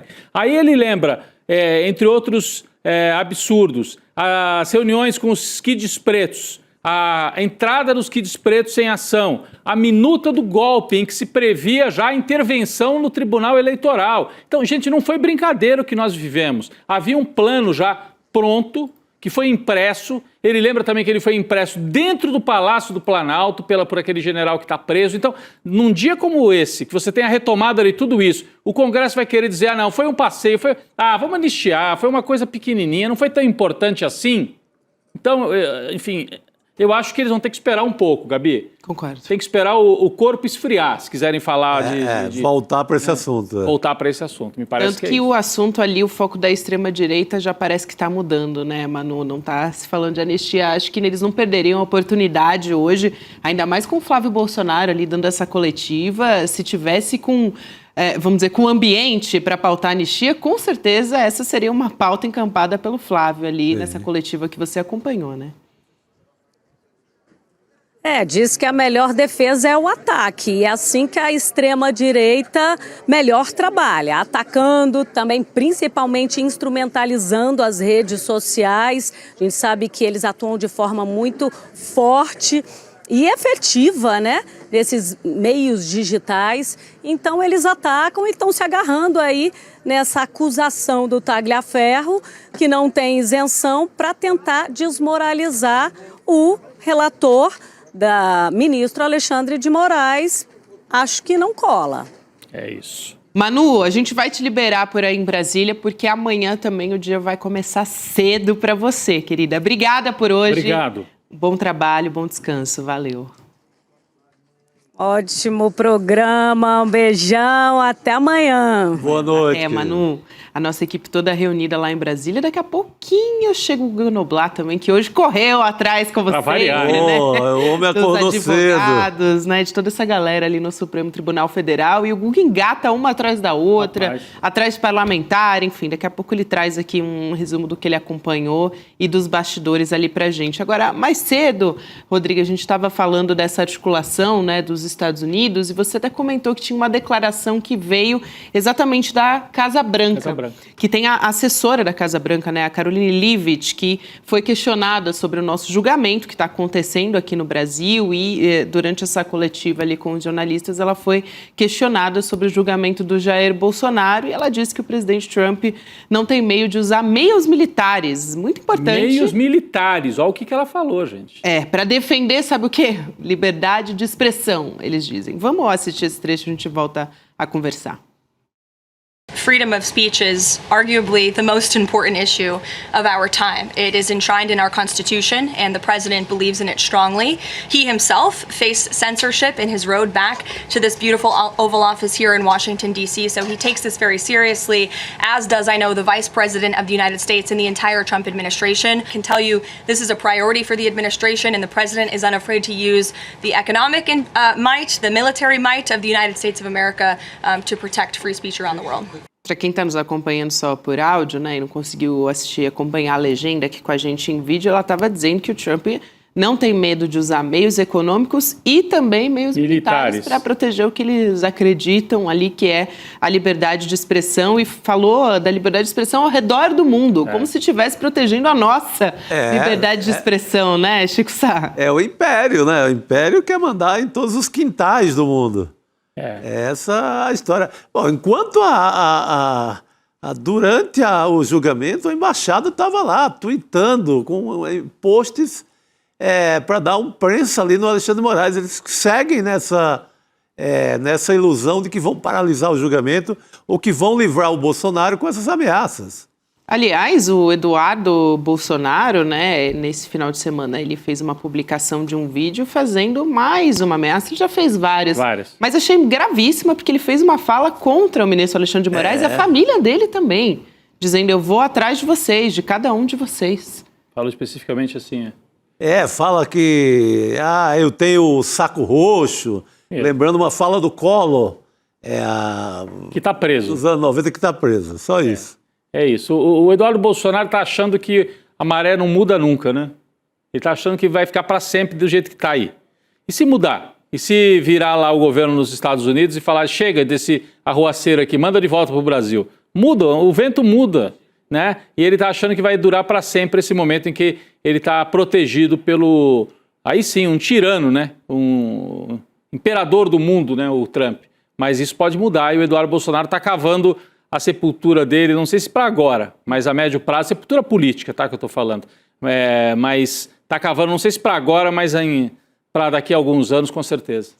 E com essa justificativa que a gente já conhece muito bem, vindo da extrema-direita, isso que está na declaração dessa porta-voz ali da Casa Branca, dizendo: a gente leva a liberdade de expressão muito a sério, é o assunto dos nossos tempos, então o Trump toma essas ações contra o Brasil por conta disso, né? Querendo justificar essas sanções aqui contra o governo brasileiro, contra também o Alexandre de Moraes por meio da Lei Magnitsky. A gente tem o Guga Noblat, diretamente de Brasília também, prometemos e temos sim Guga Noblat junto com a gente, ele que correu muito lá em Brasília hoje, atrás de advogado, atrás de parlamentar também. Guga, boa noite para você, bom trabalho. Boa noite. Boa noite, é um prazer estar aqui no N2 e vocês viram, né, a confusão que foi o dia de hoje. Afinal de contas, era o dia do voto do Xandão. Finalmente teríamos a versão do Alexandre de Moraes, que foi muito mais contundente do que muita gente imaginava. Ninguém esperava que ele fosse aliviar, mas ele bateu forte, chamou de organização criminosa. O CRIM batizou Bolsonaro como chefe de uma organização criminosa e repetiu isso uma centena de vezes, que é para cravar na cabeça de todo mundo o que o Bolsonaro fez. Conseguiu falar com os advogados na saída, né? A gente ficou com a impressão de que o Flávio Dino deu uma esperança aí para a turma do Paulo Sérgio, do general Paulo Sérgio, do general Heleno e também do Ramagem, né? General Paulo Sérgio e general Heleno, aqueles dois advogados que na semana passada fizeram bastante barulho nas suas alegações finais. Para alguns atuaram até bem, né? No interesse dos clientes deles, claro. Você conseguiu colher alguma coisa aí na saída, Guga? Como é que é o clima depois desses 2 votos, apesar de 2 votos a 0 pelas condenações? Algum aceno aí para que, no sentido de que nem todo mundo vai sofrer as mesmas penas que o Jair Bolsonaro e o Braga Neto, né? Pois é, pro Bolsonaro, pelo jeito, não vai ter escapatória, né? Não vai ter dosimetria de pena que possa aliviar pro lado dele. Mas já tinha esse papo de que Paulo Sérgio, talvez general Heleno, poderiam, quem sabe, pegar, ter uma condenação um pouco mais atenuada, uma pena menor. A gente vai ter essa noção mesmo amanhã. Vamos ter o Fux, obviamente, discordando. O voto dele vai ser muito longo. Ele não quer nem abrir espaço para que ninguém possa interpelar ou falar durante o momento da leitura do voto dele, porque ele diz que vai ser um voto gigantesco, que quer que ninguém tome o tempo para ele não perder o fio da meada e porque, de fato, pelo jeito, ele vai criar alguma discordância amanhã, ou na dosimetria da pena, ou, quem sabe, livrando algum desses réus. O Bolsonaro, a gente sabe que ele provavelmente também vai condenar, mas tem essa questão, se ele vai ou não juntar o crime de atentado violento contra o Estado Democrático de Direito com o de golpe de Estado. Se ele juntar os dois, isso daria uma redução considerável de pena para o Jair Bolsonaro. Também querem livrar o Bolsonaro da depredação, do vandalismo, daquele ataque do dia 8 de janeiro. Talvez o Fux também vá por esse lado, não sei. Vamos amanhã aguardar o desenrolar deste julgamento, que a gente já sabe o final, a gente não sabe o meio, mas o final já está posto, né? Inclusive hoje veio o deputado Zucco aqui, o único da direita que compareceu, né? O único que deu as caras, e ele veio, gente, com um roteirinho preparado para atacar o Alexandre de Moraes. Eu gravei isso. Espero que a gente suba esse vídeo, hein? É um viral, é um potencial viral, porque o Zucco está ali claramente com um plano já de ataque ao Alexandre de Moraes. Ele ficou cerca de 2 horas ali dentro do julgamento. Quando ele saiu, ele não conseguia comentar nenhuma linha, nenhuma frase do que o Alexandre de Moraes tinha dito. Ele chegou primeiro atacando a fisionomia do Alexandre, disse que o Alexandre estava falando com ódio, algo que o Flávio Bolsonaro repetiu na coletiva dele dentro do Senado, que sugere que eles estão combinando isso. Então ele chegou com esse discurso, olha a fisionomia do Alexandre, o que não quer dizer nada, é subjetivo, e depois passou a atacar o Alexandre, mas não com base no que o Alexandre de Moraes tinha dito durante o julgamento, mas com o celular na mão, lendo um roteiro, repetindo aqueles clichês que a defesa e que os militantes têm usado, dizendo, por exemplo, que a defesa do Bolsonaro não teve acesso aos terabytes, não teve condição de analisar todos os arquivos que compunham a investigação, aquele blá blá blá que estava tudo num celular, já combinado. Ele veio com o intuito de fazer esse discurso político, de atacar Alexandre de Moraes, que não deixa de ser o alvo dessa turma. O tempo inteiro eles querem criar factoides para queimar o Alexandre de Moraes junto aos bolsonaristas, e hoje foi o Zucco que veio com um roteirinho no celular fazer isso. E depois, se a gente puder, amanhã a gente sobe esse vídeo, que eu confronto ele sobre isso, ele fica bem nervoso. Eu falo sobre o roteiro que ele estava seguindo, pergunto até no final se foi o Bolsonaro que escreveu para ele, e vale a pena a gente mostrar isso depois. Muito bom, Guga. Inclusive, Inclusive, a gente estava aqui falando, né, sobre essas possíveis penas menores que sugere ali o Flávio Dino.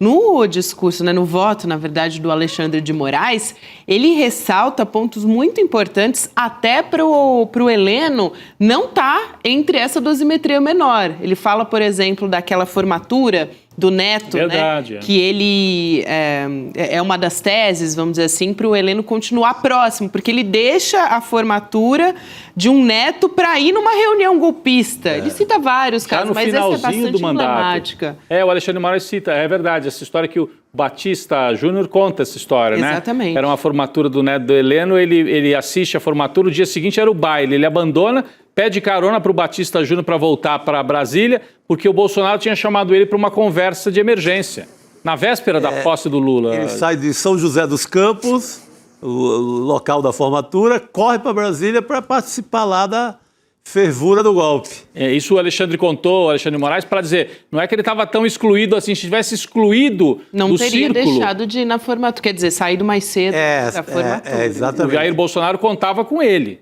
para essa operação. Fala, Guga. E ele, além deste momento em que ele deixa uma comemoração, uma festa militar de um parente tão importante, de um filho, ele, além disso, para prestar serviço ao Bolsonaro e ao golpismo do Bolsonaro, ele, além disso, durante o interrogatório, claro, ele já está um senhor, a gente tem que levar isso em consideração, pelo jeito não combinou com o advogado, ou esqueceu, mas ele, durante o interrogatório, diz, olha, não é porque eu estava comendo serviço ali durante a minha função de ministro que eu deixava de encontrar o Bolsonaro, estava com o Bolsonaro o tempo inteiro, eu recebia o Bolsonaro, quando o Bolsonaro chegava no Palácio da Alvorada, muitas vezes era eu que o recebia, ele meio que se entregou, coitado, durante também o interrogatório. Então, além desse momento da viagem que mostra que ele não estava tão longe assim, ele mesmo confessou durante o interrogatório. Inclusive o papel dele, Guga, no roteiro traçado do golpe, no papel depois, se desse certo o golpe, ele faria parte daquele gabinete da transição lá. Ele seria forte nessa equipe. Estava naquele... ele seria... Ele é muito considerado pelos seus pares ali militares, pelo Bolsonaro, por conta da idade, da trajetória dele, etc., ele é muito querido ali, então ele não deixou de ser importante. E também porque ele é o elo, né, Guga? Ele é o elo entre essa geração de agora, que tentou o golpe de 2022 e 2023, e a geração golpista da ditadura. Ele é alguém que está nas duas turmas. Ele era um jovem oficial, ao lado, a gente já falou algumas vezes aqui, ao lado do Silvio Frota, né, que era a linha dura da linha dura. Silvio Frota, claro. Então ele é essa ligação. Imagina. Dizer que eu achei essa fala do ministro Dino ali no final, assim, aliviou geral me deu essa impressão, né? Tentou dar uma aliviada ali pro Heleno, vamos ver se essa tese vai ganhar, né? Entre os 5 ministros na hora de fazer a dosimetria. Mas foi uma pista, né, Guga? Aliás, antes do Guga comentar essa fala, a gente tem o trecho do Flávio vamos Dino ver então, desculpa, não sabia. Colocando, né, atribuindo bastante culpabilidade para o Bolsonaro e para o Braga Neto. Vamos ver. Aí o Guga comenta. Vamos lá.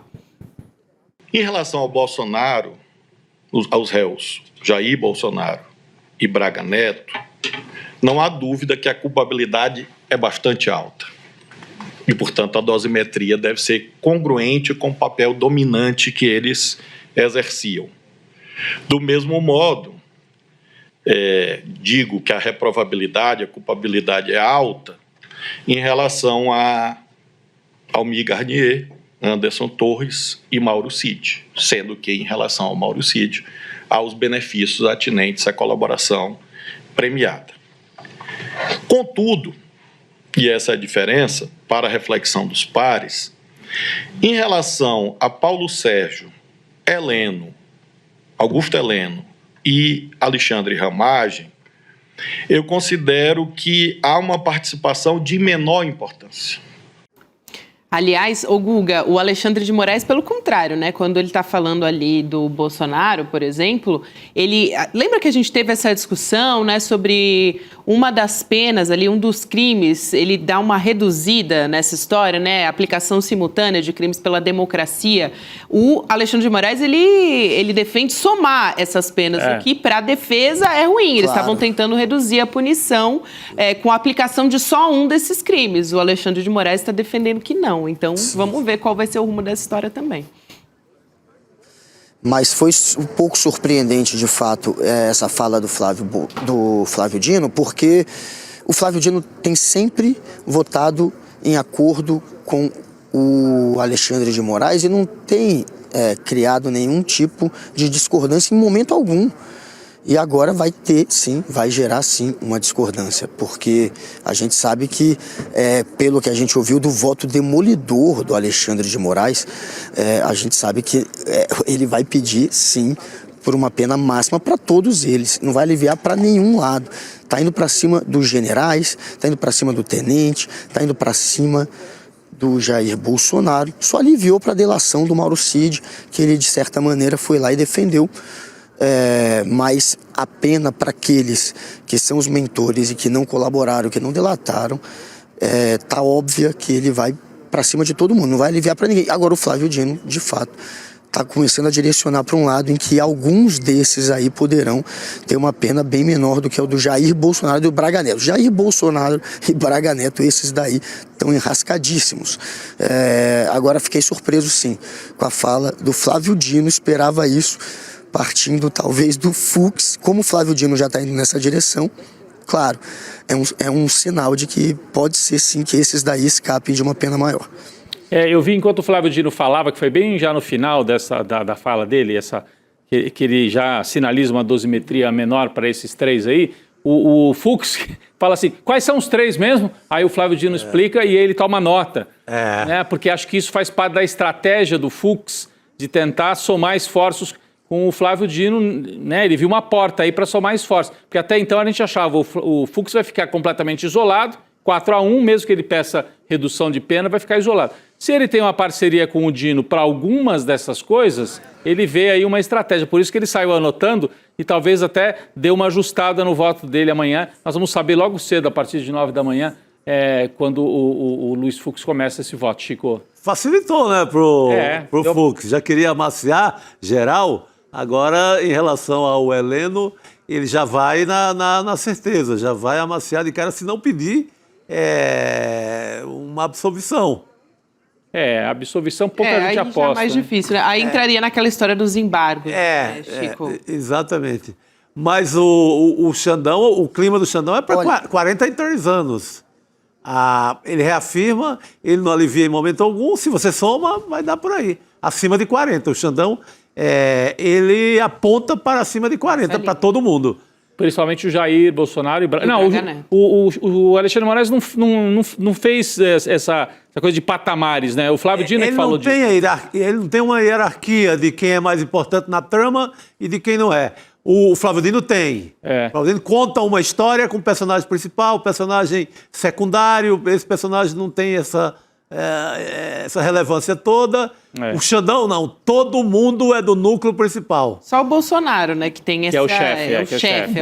O Bolsonaro tem ali um pouquinho acima dos outros, que aí é 40 e tanto, que é coerente com o voto dele, de quem deu 17 para a turma da quebradeira embaixo. É verdade. E que vai na linha do PGR também, né, Guga? Do Paulo Gonet, foi exatamente essa defesa ali, colocando o Bolsonaro como líder da organização criminosa também.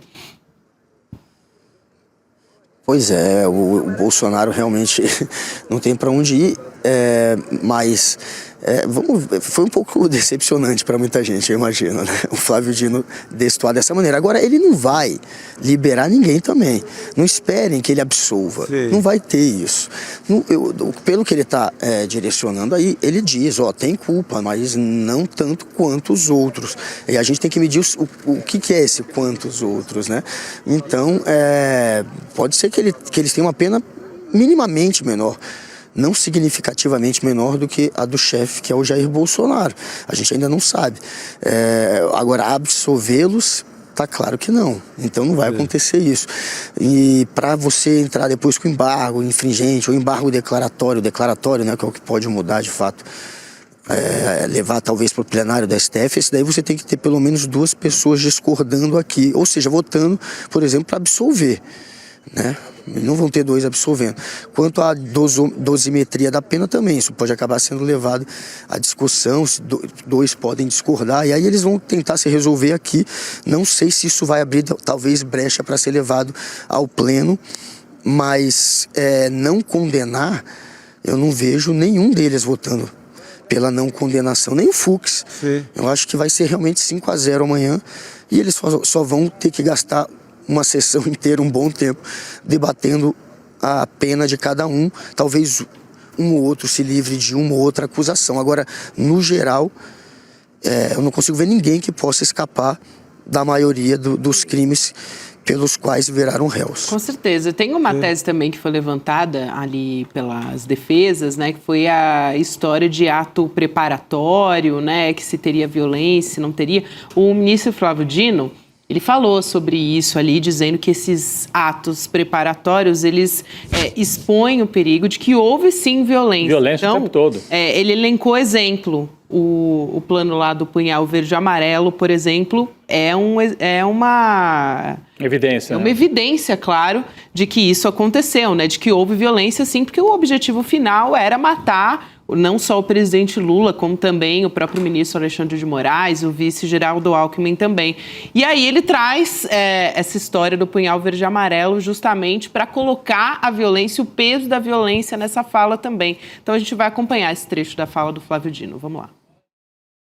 Os atos preparatórios já expõem o bem jurídico, Estado Democrático de Direito, a gravíssimo perigo. A exposição que consta dos autos mostra que esses elementos estiveram, infelizmente, presentes. Invasão violenta da Esplanada no dia 7 de setembro de 2021. Veja que o nome do plano era Punhal. O nome do plano não era Bíblia Verde e Amarela, era Punhal Verde e Amarela. Os acampamentos não foram em portas de igreja. Eu tenho uma fé religiosa profunda. Entrei aqui no Supremo com 10 santos, tenho mais de 50 agora. Porque preciso deles. Mas, creio que se você está com intuito pacifista, e você tem uma irresignação, você vai à missa, vai ao culto. Ou, quem sabe, até acampa na porta da igreja. Mas não. Os acampamentos foram na porta de quartéis. E eu sei que se reza nos quartéis, mas, sobretudo, nos quartéis há fuzis, metralhadoras, tanques. Então, a violência é inerente a toda a narrativa que consta dos autos. Não cumprir ordens judiciais é uma violência. Essa fala é muito boa do Flávio Dino, né? Porque foi uma tese que foi defendida ali pelos advogados, querendo dizer que não tinha violência, porque não tinha nada consumado. Enfim, isso desmonta também muito dessa fala, que faz parte ali dos advogados que estão tentando reduzir a pena dos seus clientes. Mas é muito claro que o plano ele foi colocado em execução, né, gente? Ele foi abortado no último segundo. Exatamente. Não, é a velha tese da tiazinha de Bíblia na mão, inofensiva, etc., que não bate com a realidade, não bate com a quebradeira toda que foi, não bate com o caminhão preparado cheio de bomba para explodir o aeroporto de Brasília em pleno Natal. Inclusive, tem pessoas ligadas a esse episódio que já sumiram. Desapareceram. Tentativa de invadir a sede da Polícia Federal no dia 12, isso dia da diplomação do Lula. Não tem velhinha de Bíblia, por isso que ele fez questão dela. Não era porta de igreja, era quartel e era violento. Não era punhal, não era Bíblia, né? Era punhal. Então era punk, barra pesada. Guga. Pois é, e o general Mário Fernandes, que foi o autor do plano Punhal Verde e Amarelo, depois, na maior cara de pau, disse durante interrogatório, depoimento, que era apenas um pensamento digitalizado, já que encontraram em um HD de um computador dele numa busca e apreensão na casa dele. Só que esse plano ele foi impresso, né? Não ficou só digitalizado. Impresso em um dia 3 vezes, no outro dia 6 vezes, durante um momento em que golpistas, pelo menos acusados de golpe, estavam se reunindo ali no Palácio da Alvorada, no Palácio do Planalto. Ele trabalhava na sala ao lado, né, do Jair Bolsonaro, e também o general Mário Fernandes foi o mesmo que durante a defesa dele, na hora de apresentar as argumentações finais, disse que o Bolsonaro sequer soube do plano Punhal Verde e Amarelo. Era uma coisa dele. Não soube, ele imprimiu ali do lado da sala do Bolsonaro, 2 dias seguidos, 9 vezes ao todo, distribuiu para um monte de golpista, enquanto nessa data eles estavam se reunindo ali. Então tem aí toda uma lógica, né? Ele imprimiu, ele distribuiu, o plano foi posto em prática, teve aquele grupo Copa 2022, né? Que eles usaram para tentar camuflar aí um grupo que estava, na verdade, colocando em prática, né, perseguindo já, monitorando já as autoridades públicas, principalmente o Alexandre de Moraes, mas o Lula e o Alckmin também estavam aí nesse plano como possíveis vítimas de sequestro. Quem sabe no limite eles seriam até mortos. E depois, claro, que eles iam ter que inventar uma mentira. Eles iam tentar, dizem até, que culpar a própria esquerda pela morte do Lula, se isso acontecesse. Eles não iam poder assumir também que estavam colocando isso em prática, mas tinha o plano foi descoberto, foi impresso, foi distribuído, tudo ali do lado, do entorno do Jair Bolsonaro. E, claro, que hoje foi um dos assuntos foi esse plano, todos falaram, né? O Alexandre de Moraes usou muito para mostrar que, como não tinha violência, só queriam matar o presidente, apenas isso. Guga, a gente tem esse trecho do ministro Alexandre de Moraes falando que tem sim muita evidência de que o Jair Bolsonaro tinha total ciência, diferente disso, né, que disseram que ele não sabia do plano Punhal Verde e Amarelo. O Alexandre de Moraes, ele derruba essa história também durante o voto que ele fez. Vamos assistir esse trecho. Isso foi impresso. Isso não foi impresso numa gruta, isso não foi impresso escondido numa sala de terroristas, isso foi impresso no Palácio do Planalto. Isso foi impresso na sede do governo brasileiro, no mesmo momento em que lá se encontrava, e a Polícia Federal comprova também, o presidente Jair Messias Bolsonaro. Não é crível, não é razoável achar que Mário Fernandes imprimiu, se dirigiu ao Palácio, imprimiu no Palácio do Planalto, se dirigiu ao Palácio do Alvorada, onde lá estava o presidente, ficou 1h06 e fez barquinho de papel com a impressão Punhal Verde e Amarelo. Isso é ridicularizar a inteligência do tribunal. Ele até ironiza, né, a impressão. Ele fala, foi transformado em barquinho de papel. Botou no Lago Paranoá os barquinhos, né? Para isso que serviu a impressão. Ele usou 2 ou 3 vezes essa expressão. Isso é debochar da inteligência do tribunal, né? Alguns argumentos da defesa, como desse Mário Fernandes, que disse, não, imprimir porque era um hábito, né? Como é que é? Pensamento digitalizado. São umas expressões que os bolsonaristas... Pensamentos digitalizados. Acharam que iam colar, né, Guga? Que coisa patética. E acaba virando até deboche. Não tem como você ser só sério num momento desse. Então a gente viu que em um momento ou outro o Flávio Dino debochou, teve esse momento do Alexandre de Moraes. Eu vou perguntar quando eu tiver a chance para o advogado do Mário Fernandes se por acaso o cliente fez barquinhos de papel com o plano Punhal Verde e Amarelo. Estou curioso para saber a resposta. Meu compromisso agora, quando eu encontrar o advogado, vou sim perguntar. Foi feito barquinho de papel? Estou curioso. Lembrando, né, quando acontece essa impressão ali no palácio, né, O Mauro Cid, ele também recebeu mensagem de um outro personagem da história, o Rafael Martins de Oliveira, que é um militar também, ele é réu, só que em outro núcleo. Vai ser julgado ainda, né, gente? Tem muita gente ainda. Mas ele pediu, rascunha alguma coisa aí, né? E aí ele tem como resposta, calma, tá sendo feito. Está sendo feito, era o Mário Fernandes que estava fazendo. Né? Esse Mário Fernandes deve ser considerado um cara realmente perigoso, porque tem dois generais presos durante o julgamento. Um é o Mário Fernandes. E as trocas de mensagens, quando você relê, hoje o Alexandre de Moraes leu algumas, ele fala com um vigor assim de quem está indo para a guerra, né? O linguajar dele já diz tudo. Ele é da parte mais bélica, ele é da porrada. Porrada.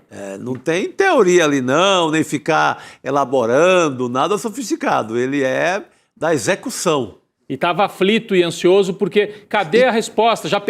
Tem uma frase que o Alexandre de Moraes leu hoje. Já perdemos várias oportunidades, não podemos perder mais uma. Pede para o presidente agir, né? Então, oportunidades do quê? Perguntou o Alexandre de Moraes. Oportunidade de virar a mesa, de dar o golpe. Então, esse voto dele, ele recupera essas frases, sejam em mensagens de texto, seja nos discursos, nos discursos do próprio Jair Bolsonaro, e compõe realmente um quadro que daí, a hora você olhando o quadro completo, fica impossível dizer que não teve golpe. Acho que o Guga queria completar sobre isso, né?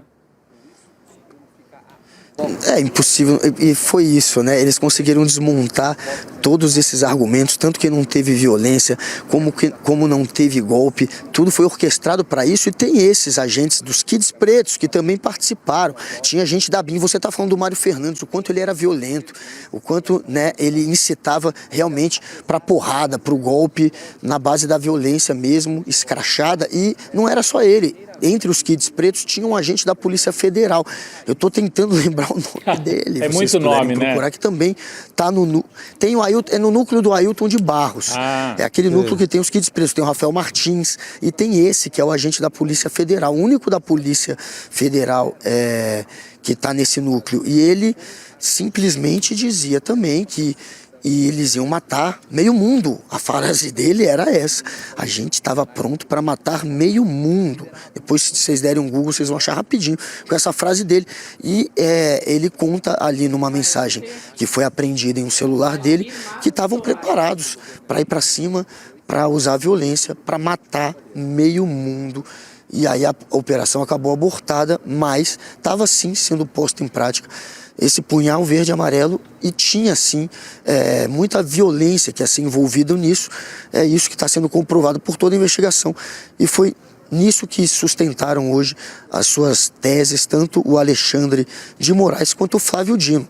Violência do pior tipo, queriam matar meio mundo, inclusive, segundo um dos réus. O Vladimir Matos Soares, Guga, reforçando aqui, agente da Polícia Federal.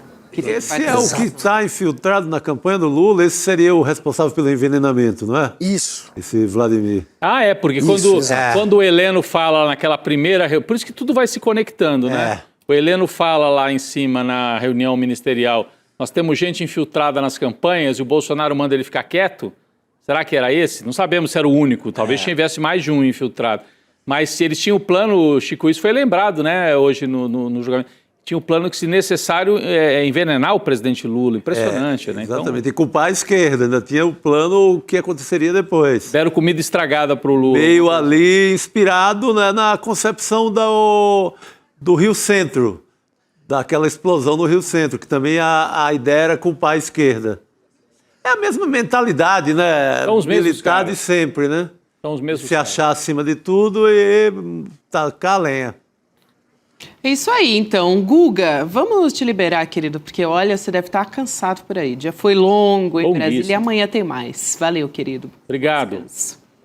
Amanhã estamos juntos, só pedir, galera, editem o vídeo do Zuco, que é um viralzinho, viu? Ele sendo ganho com o roteiro, eu mostrei ele, gravei ele olhando o roteirinho, depois fui confrontar, ficou legal. Depois a gente mostra isso aí. É isso aqui aí. no ICL, até amanhã de manhã estarei de volta. Valeu. Muito bom, Guga. Valeu. Sempre. Super. Não, e passando a pauta no ar, né? Tá engraçado.